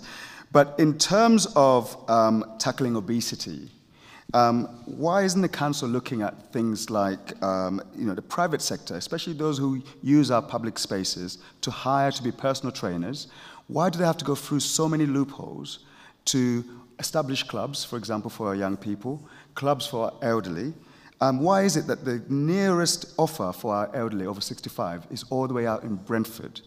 So these are the sort of things that we need to be looking at in terms of action. I think the gentleman here said earlier, action. And the action is making it easier for our private people to come in and use the space outside without paying excess amount of fees and charges. Can we make that exempt, perhaps, to allow our children, to allow our older people to be more participatory in sport, therefore reducing the obesity?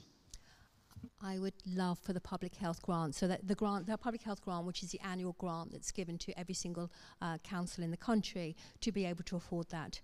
I think what we have to do is really prioritise, particularly around people who are inactive, to get them a little bit active, and to encourage those people who are already active to find their own way. They're already motivated. So in terms of, if we're really going to tackle health at a population level, we really have to work hard at those people who are inactive, support them to be more motivated to be a little bit active. And certainly that's the key messages from the Chief Medical Officer about what we should be prioritising. But there is a combination. I mean, we spend a lot of money in Hounslow on weight management. We are one of the highest levels of funders because we've taken it really, really seriously. We know that outer London boroughs have significantly high levels of overweight and obesity compared to inner London. And I would say that it's because of our reliance on cars. Just in terms of the private sector, well, we would encourage that, and certainly from, we wouldn't necessarily not fund them. I think it's just something about value for money, but I'd certainly have a conversation with any private sector organisation in the same way as I would with any of the sort of the national providers of physical activity and gyms. We certainly have a lot of provision of gyms if it was at an affordable level, but certainly we invest a lot of money, but really it's about driving that what impact and outcomes that has. Councillor Gill. Thank you, Chair. Steve and Kelly, thank you ever so much for the presentation. It was really good and really appreciated. And I also echo what Councillor Todd said about you doing a fantastic job, Kelly, during COVID. And I personally thank you because you instilled confidence and support to everyone that needed support. And for me personally, you did really well. Thank you. Okay, thank you so much, and thank you. Okay, Councillor Giles. Councillor Gill had said that I'd be after him. Apologies. Thank you, Stephen and Kelly. It's a really fantastic and insightful presentation. I just had a couple of questions around SEND assessments, waiting times, and EHCPs rather. Because obviously there is a concern with the stats, looking at the stats for autism and ADHD and anxiety. I think a lot of us still struggle with kind of getting those in place for some people. So just could I get a bit more insight on kind of that process and that structure? And then I think it's also worth noting that under the stats for the PTAL levels, there are areas of Chiswick where there is an area of 0. Yeah, and specifically kind of areas of Grove Park where you are more than 15 minutes walk to your nearest bus stop or train or whatever else. So it's very interesting that that average is obviously very weighted because of proximity of people living nearer the high road where there is a lot of service. But there are certainly areas that don't have that level of access, or it is a 20-minute walk to there. Yeah, so just the answer on the EHCPs and the SEND assessments, please. Okay. So for anyone in the audience, because you said SEND and EHCP, and I was just going to respond, but I need to clarify. So SEND is special educational needs, so children who have an additional learning need in school or college, and an EHCP is an education, health and care plan, which is the mechanism that we put in place. So we've been on quite a bit of a journey since I joined Hounslow 5 and a bit years ago. Our SEND system was in need of a significant improvement. We've just had the inspection, which I'll be reporting to Overview and Scrutiny Committee, I think, in about a week and a bit's time. The inspection report and our strategic improvement plan is now published on the Council's website. On waiting times for EHCP, so the statutory time from the request of an EHCP to its conclusion is 20 weeks. And we achieve, at the moment, somewhere in the region, it goes up and down every week, about 86% of all EHCPs within that. We are one of the highest performing local authorities in England on the assessment timeline. Annual reviews is the next bit we need to tackle. So we've put our efforts into getting that initial assessment done properly. The annual reviews, we're not performing as well. Part of our plan for this year and next is to get those annual reviews up into the same kind of level of activity. In terms of diagnostics, so you do not need a diagnosis to have an assessment. It sometimes helps, but it doesn't. It's one of those falsehoods that sits out there in the community that you have to have a label for a diagnostic to be able to get a special educational needs EHCP assessment. We have had in northwest London a significant waiting list for autism neurodevelopmental waiting lists. As I said before, Northwest London ICB, the health service, have put additional money into Hounslow and into Northwest London. We're hopeful that they'll continue that because, in my estimation, looking at the waiting list we've got there, which used to be about 2 years and is coming down, it will take probably something in the region of about 1.5 to 2 years to get that waiting list down. So I'm hopeful they will invest for that continued time, and there's nothing at the moment saying they won't. Thank you very much, Steve, and thank you so much, Kelly. Thank you for being here. Really appreciate it. Now we move on to agenda item 4, where we'll receive a presentation from Pat Gilmore about the additional HMO licensing consultation proposals. And I want to say thank you guys in the audience for waiting patiently for this item, because I know quite a few, there's a bit of an interest in here as well. So may I welcome Pat Gilmore to the front. She got a name tag?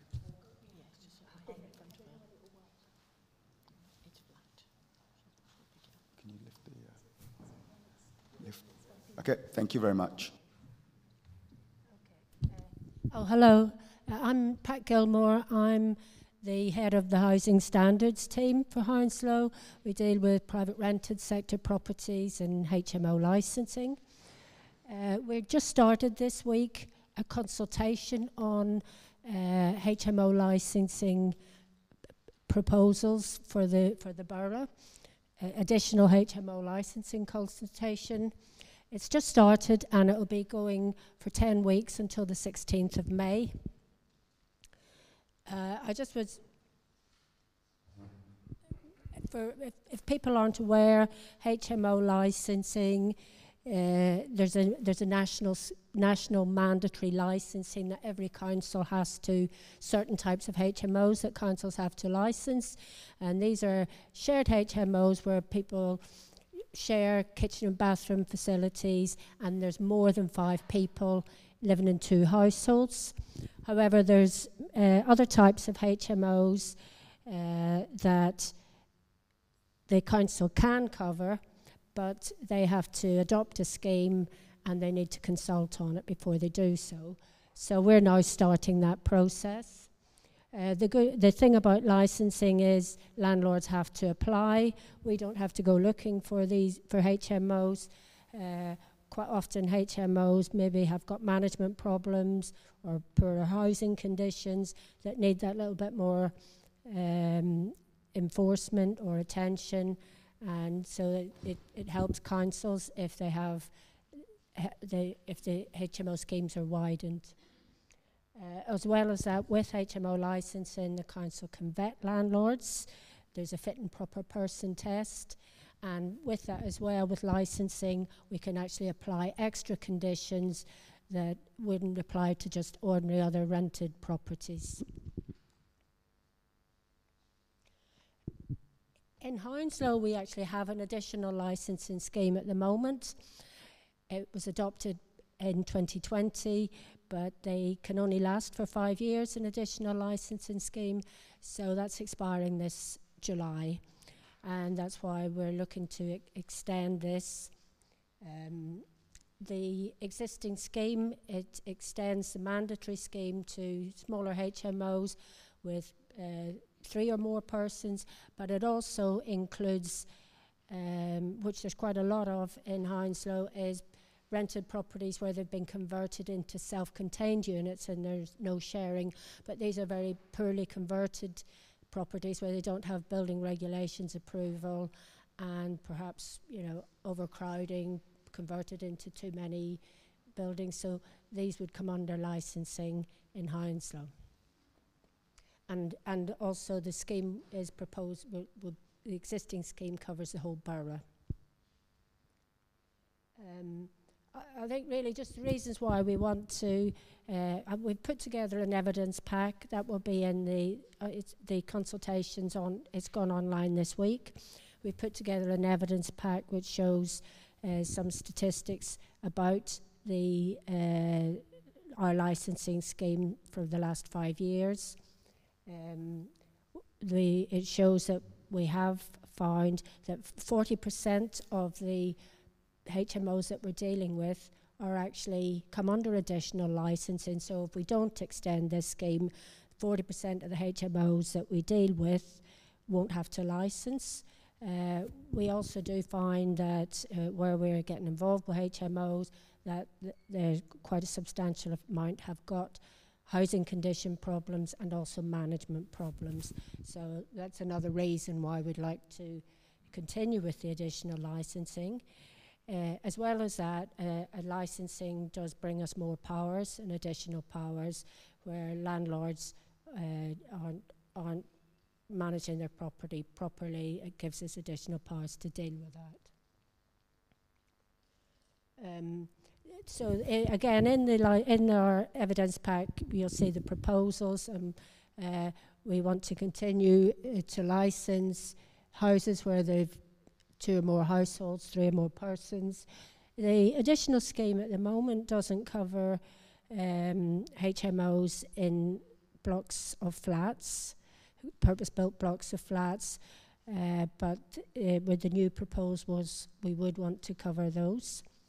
And the existing scheme, it does cover converted buildings, but it's only where all the flats are rented. The new proposals would be where most of the flats are rented. So again, that would widen it a bit further.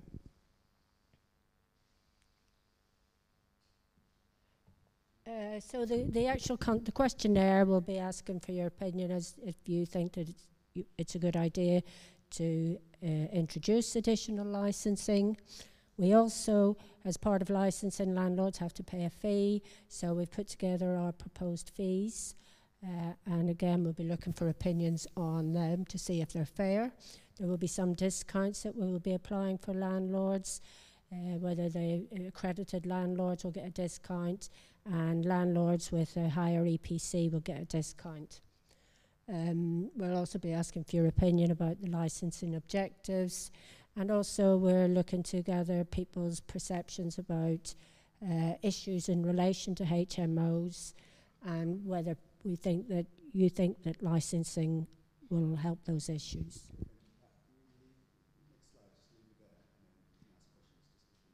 Yeah.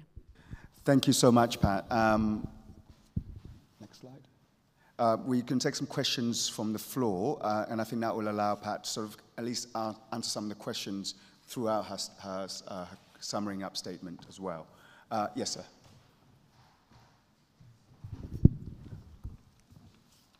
Oh, Pat, the last slide. Do you know the one about what happens after? Hi. I've just got a quick question. I'm a bit confused. My understanding was Article 4D was notified in 2023 and enacted in 2024, which basically meant that now, instead of the old rules, which was more than 6 or more people needed a license, it's now been reduced to 3 people that needed a license. But in essence, why I'm here is I have found, with regard to the HMOs now, in the Gardensbury Park Garden Estate where I live, there's like over 50 HMOs on the estate. We are basically just slammed by the HMOs. Now, I have an HMO that's just basically been done next door to me. It previously was a house that was rented to 4 people. Had no HMO license. The landlord got rid of those people. They then put in full planning permission to increase the property by putting in a loft extension and a kitchen infill extension to make what was a 4-bedroom, 2-bathroom house into a 6-bedroom, 5-bathroom house.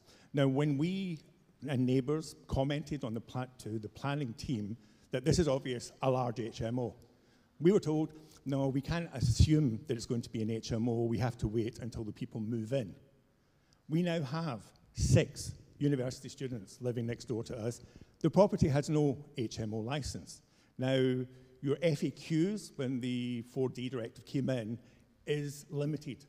I got a copy from the councillor on the full implementation, the 600 pages that I had to review, going through all of it, trying to basically work out what I had to do to report. And I've just found the whole thing frustrating completely, because there's nobody to go to ask specific questions. I don't have a direct contact. I don't have FAQs that deal with my situation, and I'm left in the dark. Yeah, I think you talked about 2023. I think there's 2 issues with HMOs. There's the HMO licensing, but there's also planning. And we do work together now. HMO housing standards is in planning and buildings. Right. We used to be in another part of the council, but we're now working together. That took place in 2022. In 2023, the council, that what you're talking about, introduced a borough-wide Article 4 direction. That's planning permission. Prior to that, anybody could introduce an HMO up to 6 persons, and they didn't need any planning permission.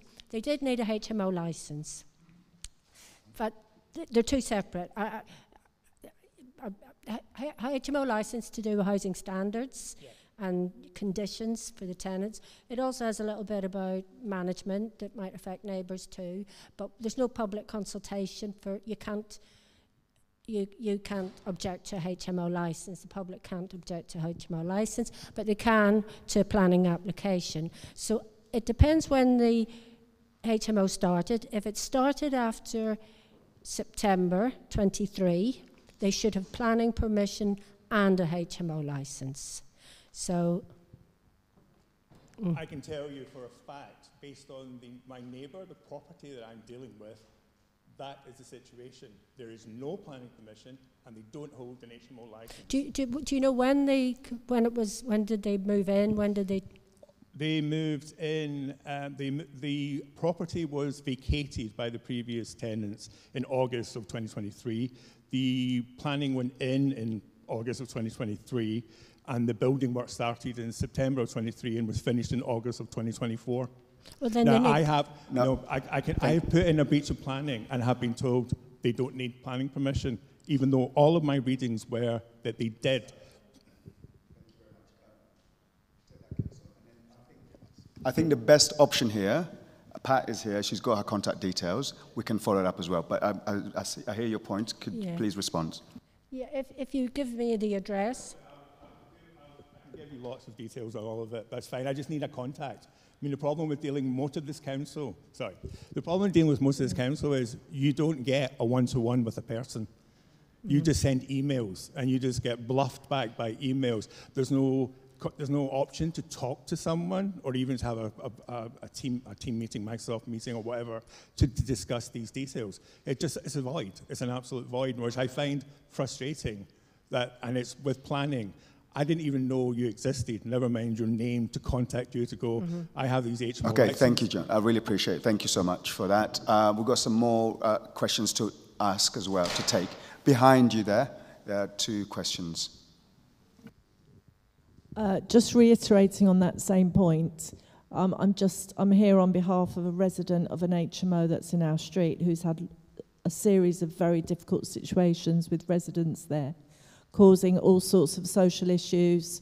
I won't go into all the details now, including police calling out in the middle of the night and all sorts of antisocial behaviour. And he had no idea what to do about any of it. He didn't know who to contact. He was just told to call the landlord, and the landlord never responded to any of the issues. And he'd been one resident out of all the rooms in that place that was keeping his place clean and tidy, and all the others were being completely opposite to that. And he was at the end of his tether when I contacted Joanna myself. So he had no idea what to do about it. He had no information. Every time he called anyone, they said, contact your own landlord. Yeah, I think there is a, on the website, I don't know, the people can look on the website. It tells you, there's an email, a generic email. Yeah, it usually comes under either private rented tenants or private landlords. Such a terrible state of disrepair. That's the trouble, and then it affects the whole street because of the antisocial behaviour, noise in the middle of the night, screaming and shouting, rubbish all over the street. No one dustman won't take it because it's all inappropriately put outside. Waste, mopeds driving up and down in the middle of the night to the house. So that's the issue. So no one's. What's the first step that residents can? Where can you go first? Well, there is a report on the. If you go. Yeah, we've done that. Have you reported an HMO? Yeah, on the website. Yeah. It should come to us then. Okay, thank you. It is a case that you are dealing with. No. How many? Sorry. What is it? It is Sorry, a case. order. Can we have some order? Can we have some order, please, sir? Okay. Do you want to have something to say? Please, no. You have the floor, but let's just do it in order. How many enforcement officers have you got? There's about 12, 13. Well, there's one in our road, and it's regular cannabis smoking. It's just the police are there all the time. I don't think it's licensed, and it's at least 6 bedroom, maybe 10 bedroom. Yeah. Thank you. Point made. Point made. Save that for a second, Pat. Sorry. The gentleman behind, Andrew. Thank you. Good evening. Like the first speaker, I'm also in the Gardensbury Park Garden Estate, and yes, as he mentioned, there's 50 plus HMOs in the area. I can see HMOs serve a purpose, and if they're well managed and well maintained, and the landlord follows the licensing process and everything, then it's no great problem. But yes, I think a big part of it may be, I'm glad to hear that you're more integrated with the planning process now, because we can look at planning applications that are coming up. There's 2 just recently coming up in the triangle that are doing things like converting the garage areas and for some reason suddenly adding skylights and plumbing into the garage areas. They don't mention HMOs or anything anywhere in the planning application, but my expression, if it looks like a duck and walks like a duck and sounds like a duck, then it's a duck. So perhaps greater integration and maybe a process of even getting people to declare whether they are going to be an HMO or not, and then that starts at the very beginning of the process, of the planning process. If they put in a planning application and they have to make a declaration. Mm-hmm. Thank you. In the interest of time, I completely hear your point. Pat, do you mind responding to those 2 points, the gentleman in front and the gentleman behind, if you please? Yeah, well, as I say, it is, now that we are working much closer, planning and housing standards, we also have a HMO license. In 2022, in 23, when they brought in the Article 4 planning direction, at the same time we also brought in a new HMO licensing policy. Prior to that, in 2023, when we were dealing with HMO license applications, we couldn't take into consideration any planning status. So, somebody could need planning permission and be in breach of planning, but it wouldn't stop them getting a license. But we have now put a policy in place that we will consider planning status. So so that's another thing, a good thing that happened in 2023. You have to apply now for any new HMO will need planning permission and HMO licensing, and on top of that, when we're issuing a license, we will consider the planning status. We may not refuse it, but what we will do is we'll place conditions on it that they need to get their planning sorted out, and we'll give them a reduced term license, so that if they don't do it in a certain period, then they will lose their license. Councillor Bidoff. Thank you very much. Just picking up on a couple of points raised by you. I won't give details. It is a case that you have got, and it is a complex case that you're dealing with, where the landlord is being very difficult to get hold of. And it's only because of the intervention of a neighbour, one opposite and one next door, that has brought this to a head. So thank you very much to them for doing that. The resident has taken a lot of persuading that they should get in touch with somebody.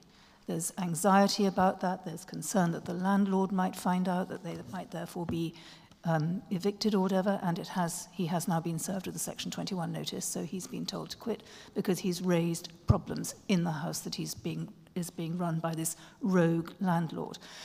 To pick up on a point, though, that I don't think it necessarily work with rogue landlords, but just as some premises have to they're obliged by law to display health and safety signs, shouldn't HMO landlords be obliged to post a notice somewhere in the HMO of what to do if you've got problems? Now, it won't get round the rogue landlords who won't want to display it, or who might mark it or cross something out. But the person who got in touch with me through these residents isn't English, So English isn't his first language. He doesn't understand the democratic process. He's presumably not getting leaflets that were delivered to him, because you put a leaflet into an HMO and who knows who picks it up, put 11 in, and they're all wasted. But I wonder if there's something that we can oblige landlords to do that keeps their residents informed of where to go if there are problems. He wouldn't have known that there was a council, that the council had a website, that the website has a section on HMOs. He probably doesn't even know that he's in an HMO. Mm. So there are all these barriers to information, which I think might be overcomable through some form of, you know. Well, we don't ask for that at the moment. We do ask them to put up information about waste and recycling. But yeah, you know, these are things that perhaps if through the consultation process that you might put down, that they should maybe have council I think that how to complain to the council, perhaps, yes, maybe that's something that we could consider, yeah. Some really valid points there. Thank you, Pat. And the one thing I think I take from what was said earlier by Stephen Forbes and I think Kelly O'Neill, it was about taking responsibility. And I think sometimes we need to understand whether these HMO landlords do take responsibility, because as we've heard here from some of the cases, the responsibility is not being taken. And what is there in place when 6 or 7 residents are, for example, frequenting with parties and whatever? How do we get to the bottom of that? I think that'd be quite interesting as part of the consultation for them to answer. Mm-hmm.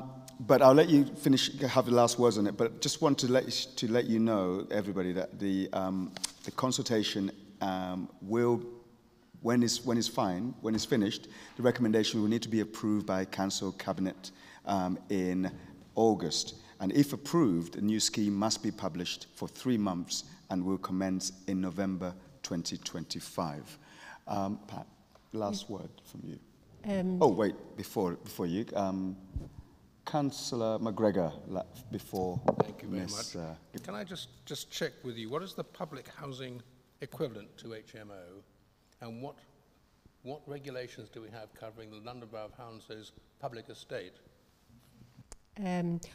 Yeah, well, I think that would be more estate management. We can't apply any of the sort of legislation to our own council, so we can't take action against it. But they should have, similar standards. Councillors around this table receive huge numbers of concerns about the complete lack of repairs and the way the repairs are carried out. So the standards for many of our council tenants are very, very poor. And in particular, the social apparatus meant to protect them seems not to work. But this is obviously not something for you. Mm. But if we're going to have these standards for private landlords, why don't we have the same sort of standards for public landlords? It's not. Mm. Interesting point, and we make that as a comment, we'll leave that as a comment on our minutes. But can you sum up for us, please, about the consultation and closure and so on? Thank you very much. So the consultation, it's open at the moment. It's on the Let's Talk website. I think on the slides there's the link to it. Also, there'll be if people want a paper application, they can contact us and we'll provide paper applications. And we just really would hope for that we get as many comments or many responses to the consultation as possible. I welcome everybody's views, and I really hope everyone has a look at the website. And it shouldn't take, it's not a long and complicated, it's quite a simple questionnaire. It could take you 5-10 minutes. Thank you. Thank you so much, Pat, and thank you so much for coming out. And I do hope that those comments and consultation are taken on board. We've had many cases here in Chiswick where consultations have been ignored, but I'm sure that'll be different this time. Definitely not. Thank you. Thank you so much, Pat. Thank you so much. Steve, I can't believe you're still here. Thank you. Okay, now we're moving on to the open forum. So this is the area where if there's any questions given in advance, which I see there are none, Oh, which I see there was one, and there's 2 hands up as well. Shall we take the floor first, and then I'll take the question on the order paper? So the lady at the back, please. Hi. I've got a couple of questions, really. One is about having a designated caretaker at our site. This seems to be a bit random on some occasions. If we could have some consistency for a couple of reasons. One, we were getting fly tippers, and it was pretty bad, where the bulk wagons seemed to be coming around every now and then. And also, it was some unsavoury characters were hanging around near where we were. So, and we don't know if they were drug related, but what I was going to say is that to have some kind of caretaker presence round would assist, not to say they would police it, but the one contributing factor was the dimmed lights. So what they were doing was come around a gated area, which really shouldn't have a gate, and in the darkness of night, coming around and dumping commercial rubbish in our area, which actually brings me to my second question. So the first question is about, can we get some support of designated caretaker in our area? Thank you. Thank you so much. But just without giving too much away of where you are, roughly, where is this place that you speak of? Which ward is it in? We're in Chiswick. Just say Sutton Court Road, let's just put it that way. The other one, so that was one case. And I had raised that matter about the fly tipping and things like that, the cost around that issue. Kind of got nowhere. Second question, which brings me down to the costing of the reduction of lighting in the area. Has there been an impact assessment? It worked in conjunction with your reviews, because it's a structured analysis of proposed changes, and that would be helpful to understand the cost-benefit analysis, the quantitative and qualitative analysis from that, and the external factors. Okay, thank you. Okay, I'll stop there. Thank you so much. There's very, very important questions, but let's answer those 2 questions. Is any councillor wishing to respond to that? I'd say let's just go for your first one. If you could give us your contact details, we can follow up on the concerns about the caretaker and ASB on the estate. And just reiterate that you're right to bring up that point about lighting in the area. I'm sure you've noticed if it's dimmed, unlike some people who believe you would notice it. So thank you so much. I would notice it definitely if it's dimmed in my area. Okay, next question, please. The gentleman here first.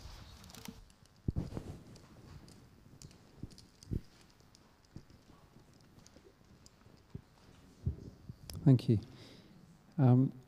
Should Chiswick remain part of Hounslow Borough, or how about we petition to join Hammersmith and Fulham?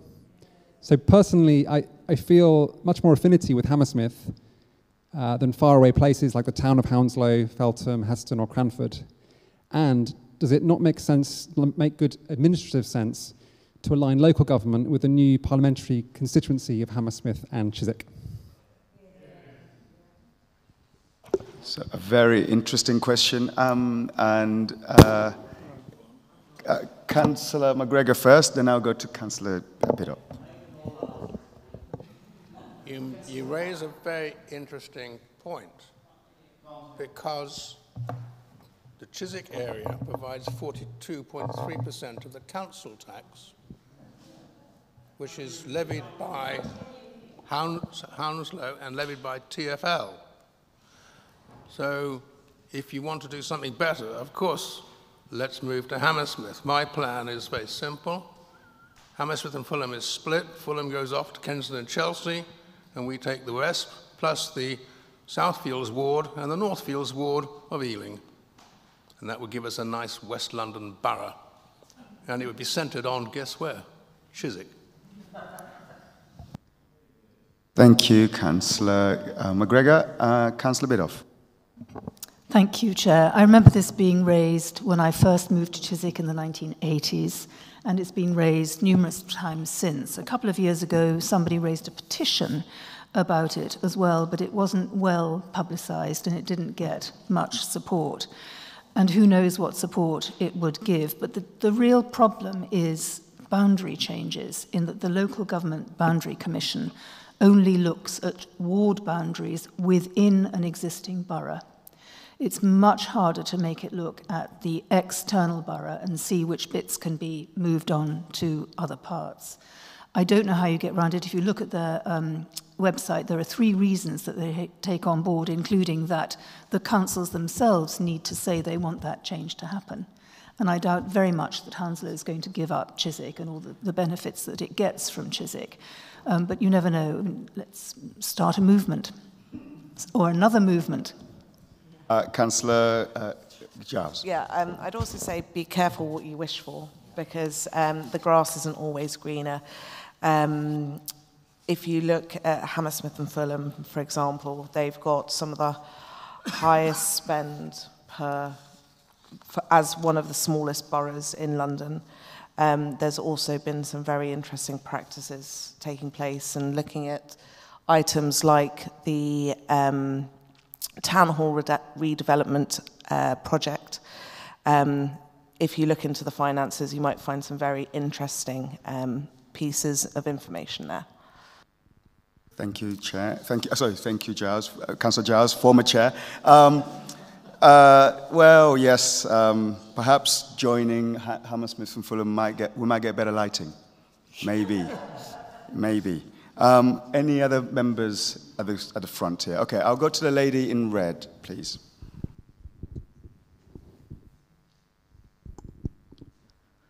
I'm concerned about the Council's approach to planning enforcement in conservation areas, specifically when changes are made at the rear of the property and therefore out of public view.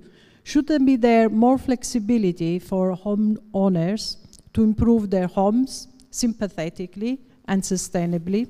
Could the Council clarify, please, how they balance conservation rules with residents' rights to improve their living conditions responsibly? And also, shouldn't the Council be working and supporting improving the standard of living of its residents? And as Councillor Biddulph quite rightly pointed out, work to reduce stress and anxiety of its residents? Thank you. That's a very good question.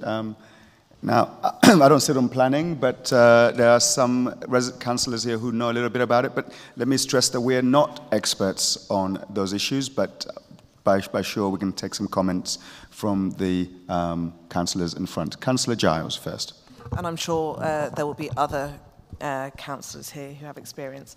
As the chair has said, none of us are experts. It's certainly not an area of my expertise.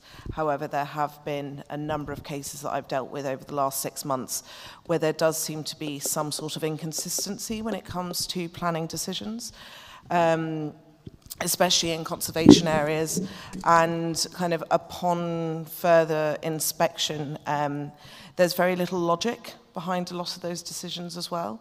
Obviously, we want to make sure that our areas are both conserved and aesthetically pleasing while maintaining or while bringing in more sustainable methods of house building. And there's some really interesting innovation taking place in that sector.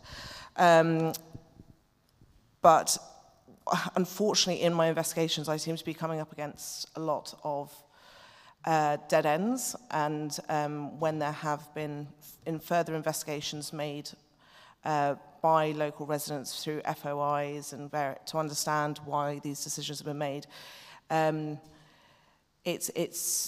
residents have just been overloaded with information that don't say anything, which I think is a big frustration for many of us, because we do need some sort of focus on this. And I think this is probably a question that a lot of us will take away and have a think about. So thank you so much for that. Okay, thank you. Can I ask Councillor Todd, you've got quite a bit of experience on planning. Can you give us your views on this? Yeah, I'm not going to make comment directly on this because I haven't got one further and better particulars really, and don't do, I mean, the name of the council has been mentioned. I find our enforcement unit normally fair and balanced. It's a very emotive subject. They have many effective tools. One is a huge deterrent of them actually tearing down extensions or other matters. Money always comes to the surface. In minor cases, they adopt the words, not in the public interest. That's a hard test to justify, but it's invariably a common sense one, where there's no lack of light, where there's no damage or social infrastructure. Sometimes people have got to compromise.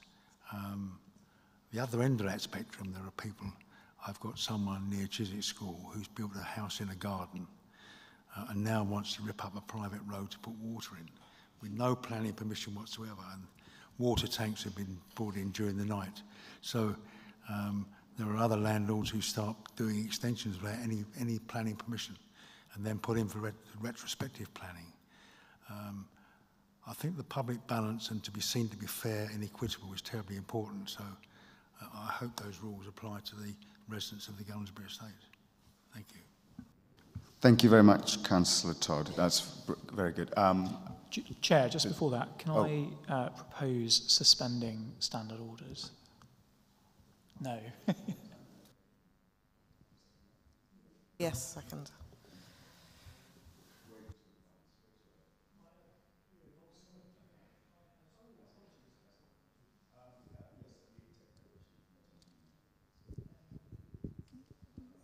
Sorry, just a quick one. Surely under the Gunnersbury Park Garden Estate rules, the conservation order, any enforcement action would only be taken when someone actually did not comply with the rules. They would be in breach of planning.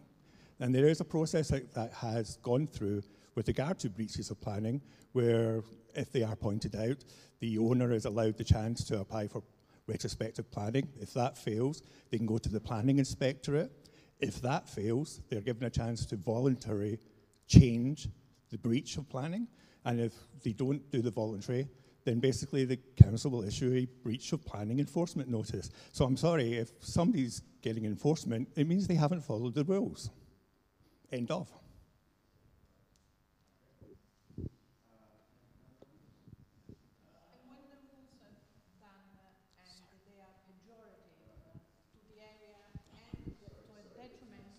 Madam, do you, Madam, you need to go on record, so can you take a microphone? Can you lend a microphone, please?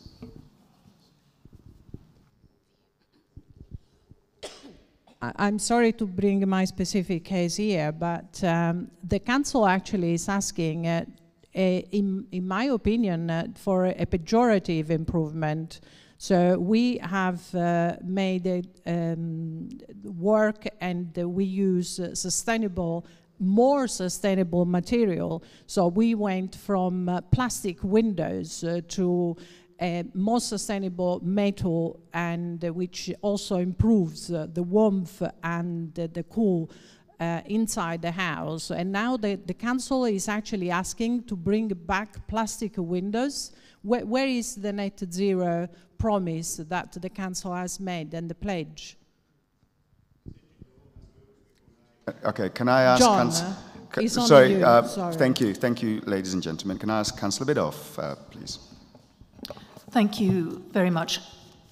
One of the issues is that whatever side of the story you're on, there aren't enough enforcement officers. And when people report a breach because they have genuine concerns about conservation area guidelines not having been met, or even planning permission guidelines not being met, it takes 2 or 3 weeks for somebody to come round and inspect, by which time the job has been done. And at that point, John's used the phrase not in the public interest. There's also not expedient. It's sometimes deemed to be not expedient to ask the person to change what they have done wrong. At the moment I sit on the Overview and Scrutiny Committee Housing and Environment panel, and I would very much like to have housing enforcement, planning and planning enforcement on the agenda.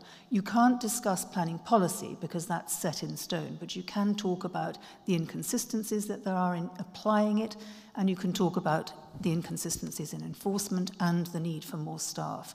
So if anybody would like to help me get this on the agenda, please send me an email, because that will give me some leeway when I argue at the beginning of the year, if I'm still on the committee, that it needs to be looked at, because there are failings due to lack of staffing and lack of inconsistency, and we really need to get those two things right. Sorry, lack of consistency. The lady in the middle.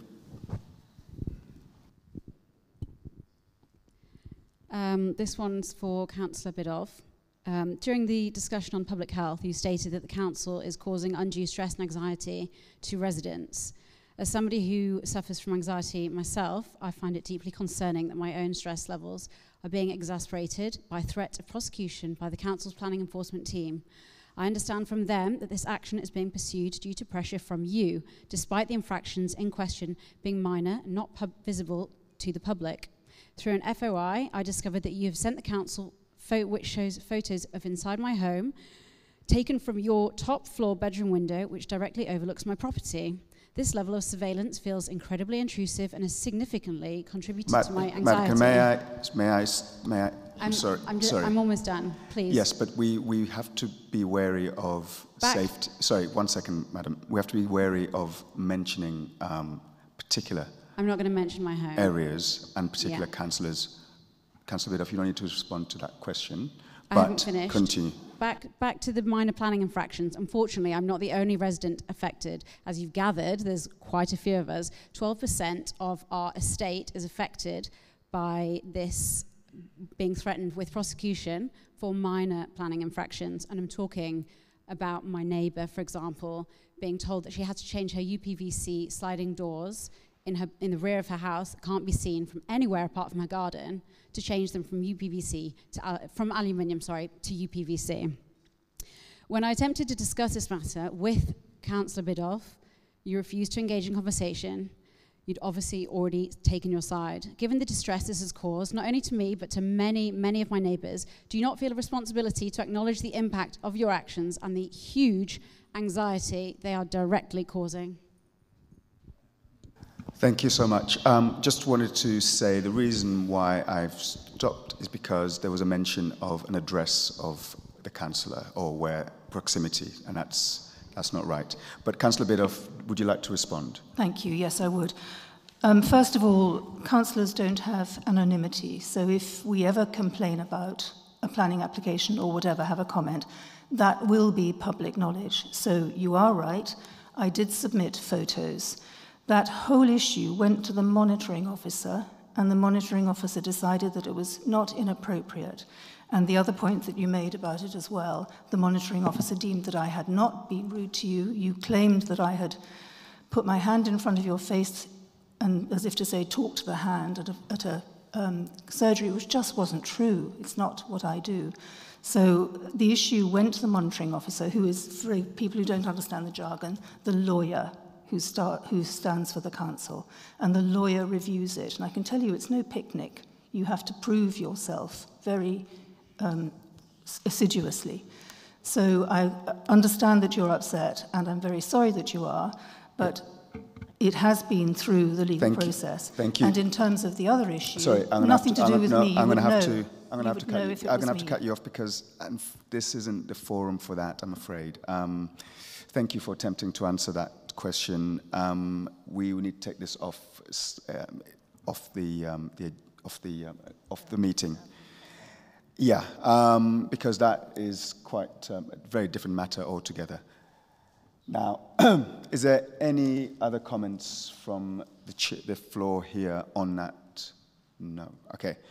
Can I take that off as chair to you directly between the two of you, if that's okay?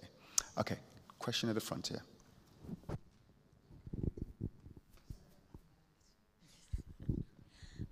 Yes, I just wanted to see if there's any information or anyone can help regarding disabled parking around the high road. I've noticed that, outside the old police station, opposite Marks and Sparks, that part of the area. There used to be a couple of disabled bays, which were very good because they are wider than the other bays. The signage has been removed from that. It's becoming increasingly difficult, and I actually got a ticket the other day for being slightly over a line, because if you have disability, you very often, in my case, I have to open the door wide to get this out, to get me out. I can't squeeze into small spaces, so wide disabled bays are necessary, and there's fewer and fewer places to park. Councillor Gill. I'll take it up on your behalf, okay? You're welcome.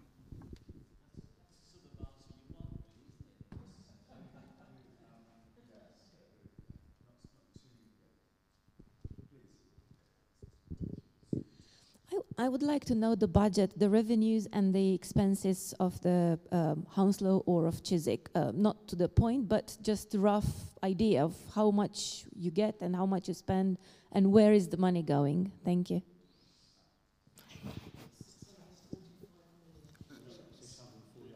$648 million. But interestingly, there is actually on the Hounslow website something called the pound. It kind of breaks down what you give to the council, and it breaks down the percentage of where that is paid and spent. And adult social care is probably one of our most important taker of that pound. Then followed by children's social services, children's services, and of course we've got the chief executive on those two particulars here. And then the rest kind of dwindles down to 5%, and so on. So you can have a look at that website. I'm not sure where to direct which page, but it's definitely there, and I've seen it a number of times. Is it in the budget? Is in the last budget meeting that we had, in the minutes of that, in the Borough Council. So that's on the 7th of February. If you look at those minutes, you will see where the money goes and how much money actually we bring into the council.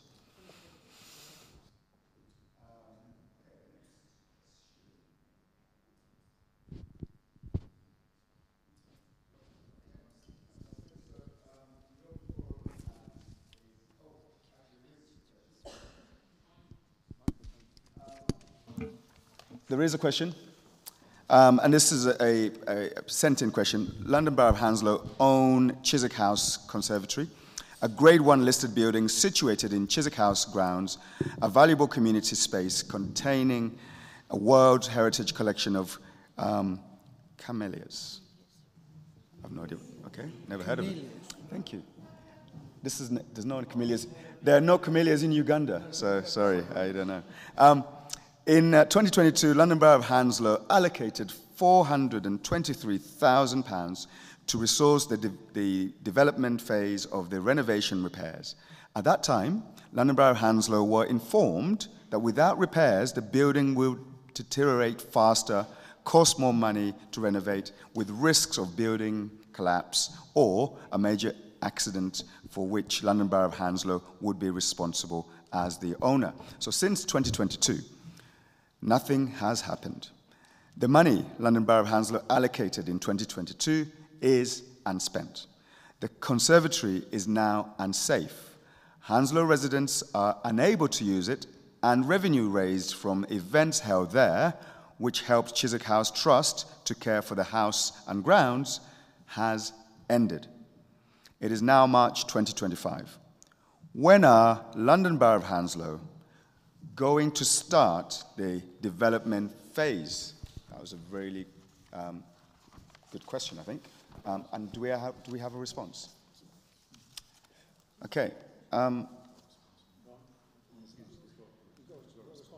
do have a response. Do you want to comment first before the response? Okay, I've had a response here from a cabinet member on assets and regeneration development directly to this question. Thank you for organising that. We have received a response. Councillor Tom Bruce, cabinet member, says, we are working towards a solution that secures the conservatory for future generations and make it sustainable to maintain and operate. I, Councillor Bruce, will very much enjoy visiting Chiswick House and Gardens with my family, and I want to ensure that this unique building can be enjoyed by all local people and other visitors. Is he welcome? The conservatory is listed building, and any changes to its structure must comply with planning regulations. Making this is a specialist job that must be completed in partnership with Historic England and Chiswick House and Gardens Trust. We are all working together to this end and look forward to updating the public in the near future. I guess he is welcomed. Okay, any comments? A few more extra words, Ron. Both Councillor Croft and I are trustees. A great privilege to be so. It can't be more significant than to have these greenhouses. They're quite unique, and they are Grade 1 listed, which is the highest. And Historic England and others jealously guard that. It was agreed at the outset that the council would maintain ownership of the greenhouses. There's been no slack, and there's been no waste of money. We commissioned, the Trust committed a very detailed report with wood specialists and other people, architects and historical architects, on the greenhouses. And it was found that there was, amongst other things, flaws in the wood that was replaced 10 years ago.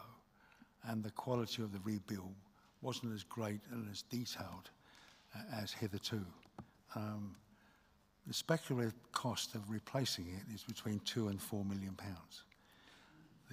The money mentioned in the very good question, 438,000, is to project manage and develop. We've taken every step to protect the collection. Amongst other things, a duplication of our wisteria collection is now in Kew Gardens, and we have a separate collection in Chiswick House. What's interesting is greenhouses and wisteria don't go together, so it's a myth. They should have never been planted in there in the first place, and that took a long time to find out. Speaking personally, I really miss the wisteria festival. It's a wonderful flower. It attracts people from all over the world, and indeed the president of the Worldwide Wisteria Association comes and judges the flowers. It's a temporary blip. The interesting dilemma, we've done, both Amy and I have done some work on it. In Fulham Park Gardens, they've replaced their greenhouses with plastic. Now, you may say, I think it's plastic with aluminium. You may say that's a horrible combination. But to spend £4 million on greenhouses is an awful sum of money. And we've tracked the history of most greenhouses don't last more than 30 years. So there's no real long solution. It's a matter of compromise. But I know both I and all the other trustees, some of whom are very distinguished, will take every step to secure their viability and indeed the viability of the park. And I'll make one final comment. The current chief executive is no slouch. We've raised nearly £7 million for an internal project to enhance the park, to give a greater benefit to the public, and to expand the part of our main brief, which is the education of users of the park. Okay, thank you for your time, Chair.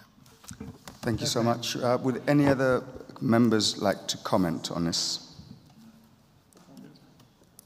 Okay, anyone from the public? Yes, sir. Can we bring the microphone so we go on record?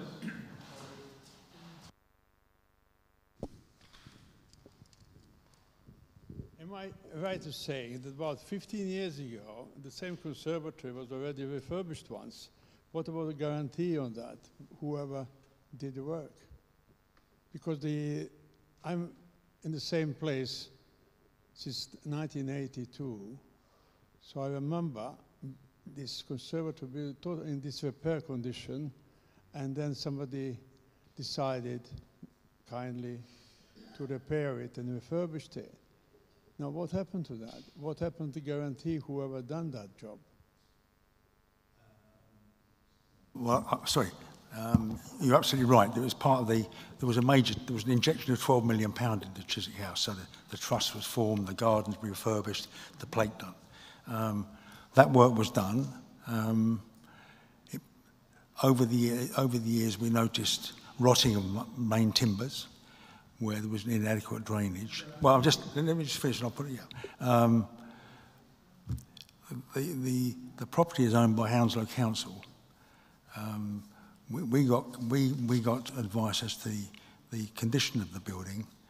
It was for Hounslow Council to decide whether to deal with the contractors. And that's for them to answer.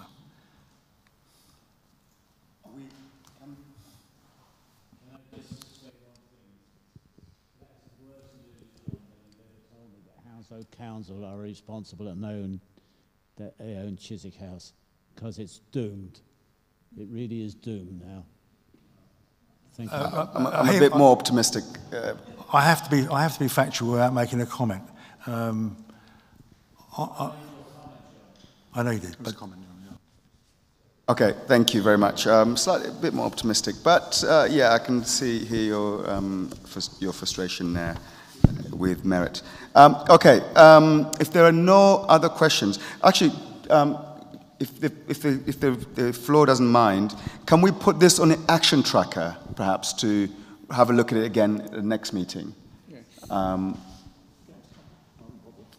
So at least we can hold Councillor Bruce and others to account on this and see what keep it on the action tracker. Anyone agreed with that? Yeah. Amy, you disagree? Of course you would. No, but there's no point.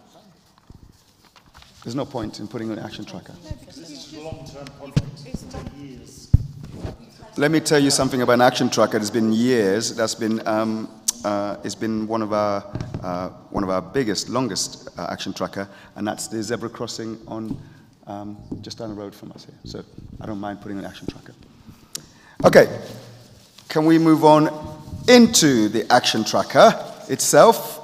And for those who are in the audience, what this is these are issues that we as councillors take on and trying to see them to the end, some of which have been here for years, and one of which is about to be inducted this very second, as I've just said. So this is about looking at some of the items that we're looking at as councillors. So can I just go through them with you, please? They're here? Oh, page 25. Page 25 of your agenda pack. Okay, any updates on... Shall I comment, Chair, on the Lime bikes, because my name's on it? Please do, yes. So officers tell us that they meet regularly with Lime. They met them last week, I think it was. They say that 95% of bikes are parked within the bays. You and I, though, will know that we all of us see many bikes parked all over the place. In this meeting, I think it was last week or the week before, Lime did undertake to be more proactive in terms of picking them up. There is a figure which I don't have, I was trying to find on my phone, I do apologise, of the number of customers they've booted out of the system because they're not parking in the right place and taking the photographs. But I think, despite that sounding quite good, 95% and all the rest of it, I think it's still an ongoing problem, isn't it? I think most of us know that these things do park all over the place, which I don't understand, because I use them once in a blue moon, and you've got to take a photo in a bay and all the rest of it. So how these people manage to park them, higgledy-piggledy all over the streets of Grove Park and the rest of Chiswick, I don't know. But anyway, so officers are on the case. They're also actually, which I think is quite interesting, having conversations with other providers, because there's more than Lime. There should be some competition. They are too expensive. And actually, if there's somebody else on the block, Lime might actually step up and do what they keep telling us they are doing. Yeah.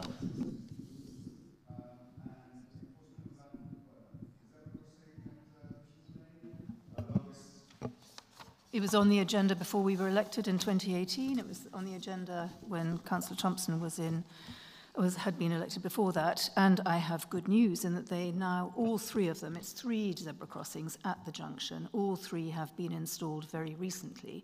There is less traffic on this road since Fisher's Lane was closed, but I was told by somebody who was here earlier but has gone that he's used them. So they are very much valued. Thank you. Okay. We perhaps can now remove that. So thank you very much. Persistence pays off. Okay. Fix My Street app. Any updates there? Briefly, please. Yep. Partial good news on this as well. So this is the irritating closed report that you get when you report something on Fix My Street and it hasn't been done, but you're told it's closed and you don't know whether it's been closed because it's going to be actioned later or by somebody else, or if it's not going to be done at all. So I've raised this with Tim Hurley at Hounslow Highways, giving him examples of the messages that you would like to have, such as closed because it's a TfL responsibility, but we've told TfL, or whatever it happens to be. And he met earlier this week with the company that runs the Fix My Street service, and they are having discussions about the messages that could be used instead to inform you, and training their staff to pick the right option, because staff might be putting closed erroneously. Councillor Giles, waste from Mogden Lane sewage works. I have no update at this time. Thank you. Councillor Bidoff, contactless parking and machines.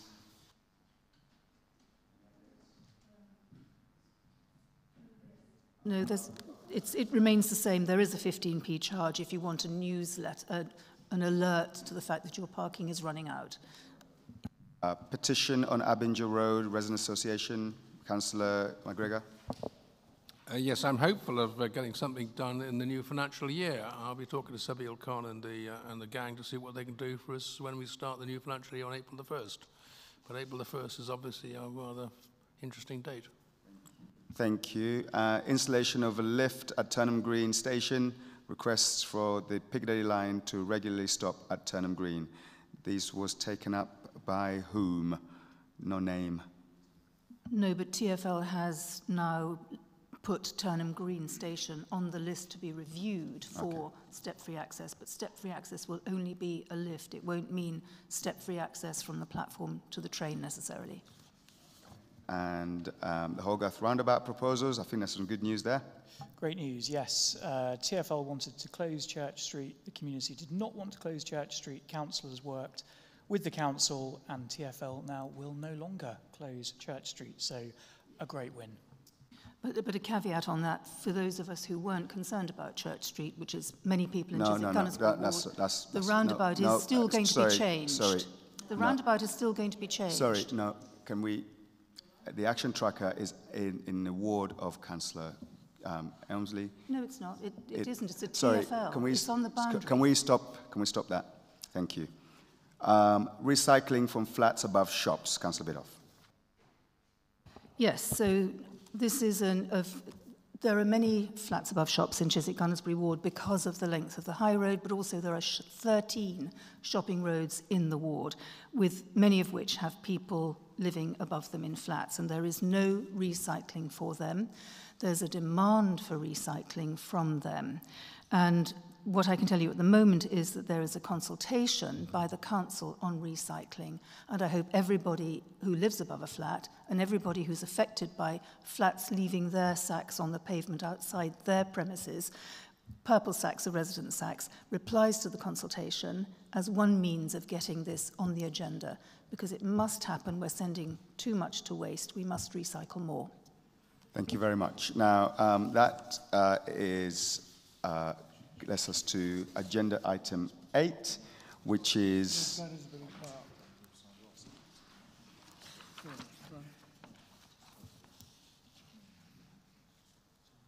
Okay. Well, Councillor Bidoff again, it looks like. Gunnersbury Park events. Yes, sorry to be it's me again. There was an introductory meeting to this year's festivals on the 14th of February with all of the festival organisers in one room, waiting for questions to be asked of them, including the licensing team, which was very useful, and of course the park management team.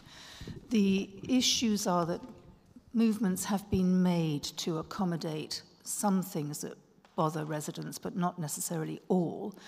The other issue is that the park is losing funding, and therefore there will have to be more events of a different variety potentially, but more events in the park, taking up more space in the park for longer. Thank you so much for that. Now we're going to agenda item 8, which is the minutes of the last meeting on 11. All agreed? Fantastic. Any urgent business? We have an urgent business. Councillor McGregor.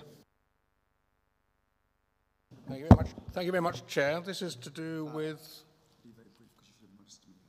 I beg what?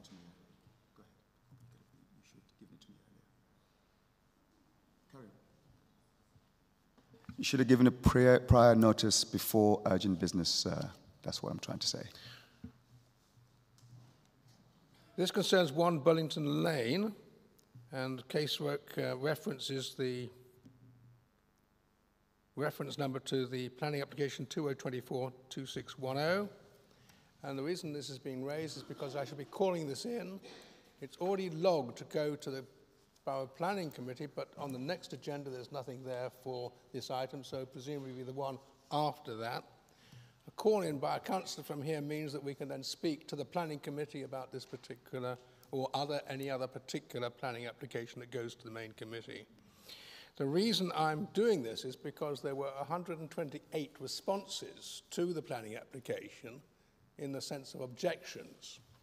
And I've checked them very carefully, and the objections are definitely material to the case, but this has been going on for some time, so I've got no doubt that the planning department may have felt a sense of exhaustion because they're trying to deal with this. The issue now is that there's an application which includes a 10-storey block, which is going to be overlooking not just the houses behind Hogarth Lane and behind Burlington Lane, but also will be overlooking Old Chiswick, which is on the other side of the A316. So the issues here for us are quite simple. The materiality, national policy, the adopted local plan, these are all going through process, which does mean that the application has been recommended for approval. And I'm going to do my best to ask for a debate on this particular application at the planning meeting. Then that's the urgent business, just to let our colleagues know that that's where we tend to go with this. And I hope for wholesale support from my colleagues, because if you think about where this came from, in the 1940s and 50s, we destroyed Old Chiswick with the Hogarth Roundabout and the Great West Road and the Cromwell Road extension. Now we have a chance to get back to bricks and mortar, not to some concrete monolith with a 10-storey skyscraper. It's just not on for Chiswick. It really isn't. Thank you, Councillor McGregor.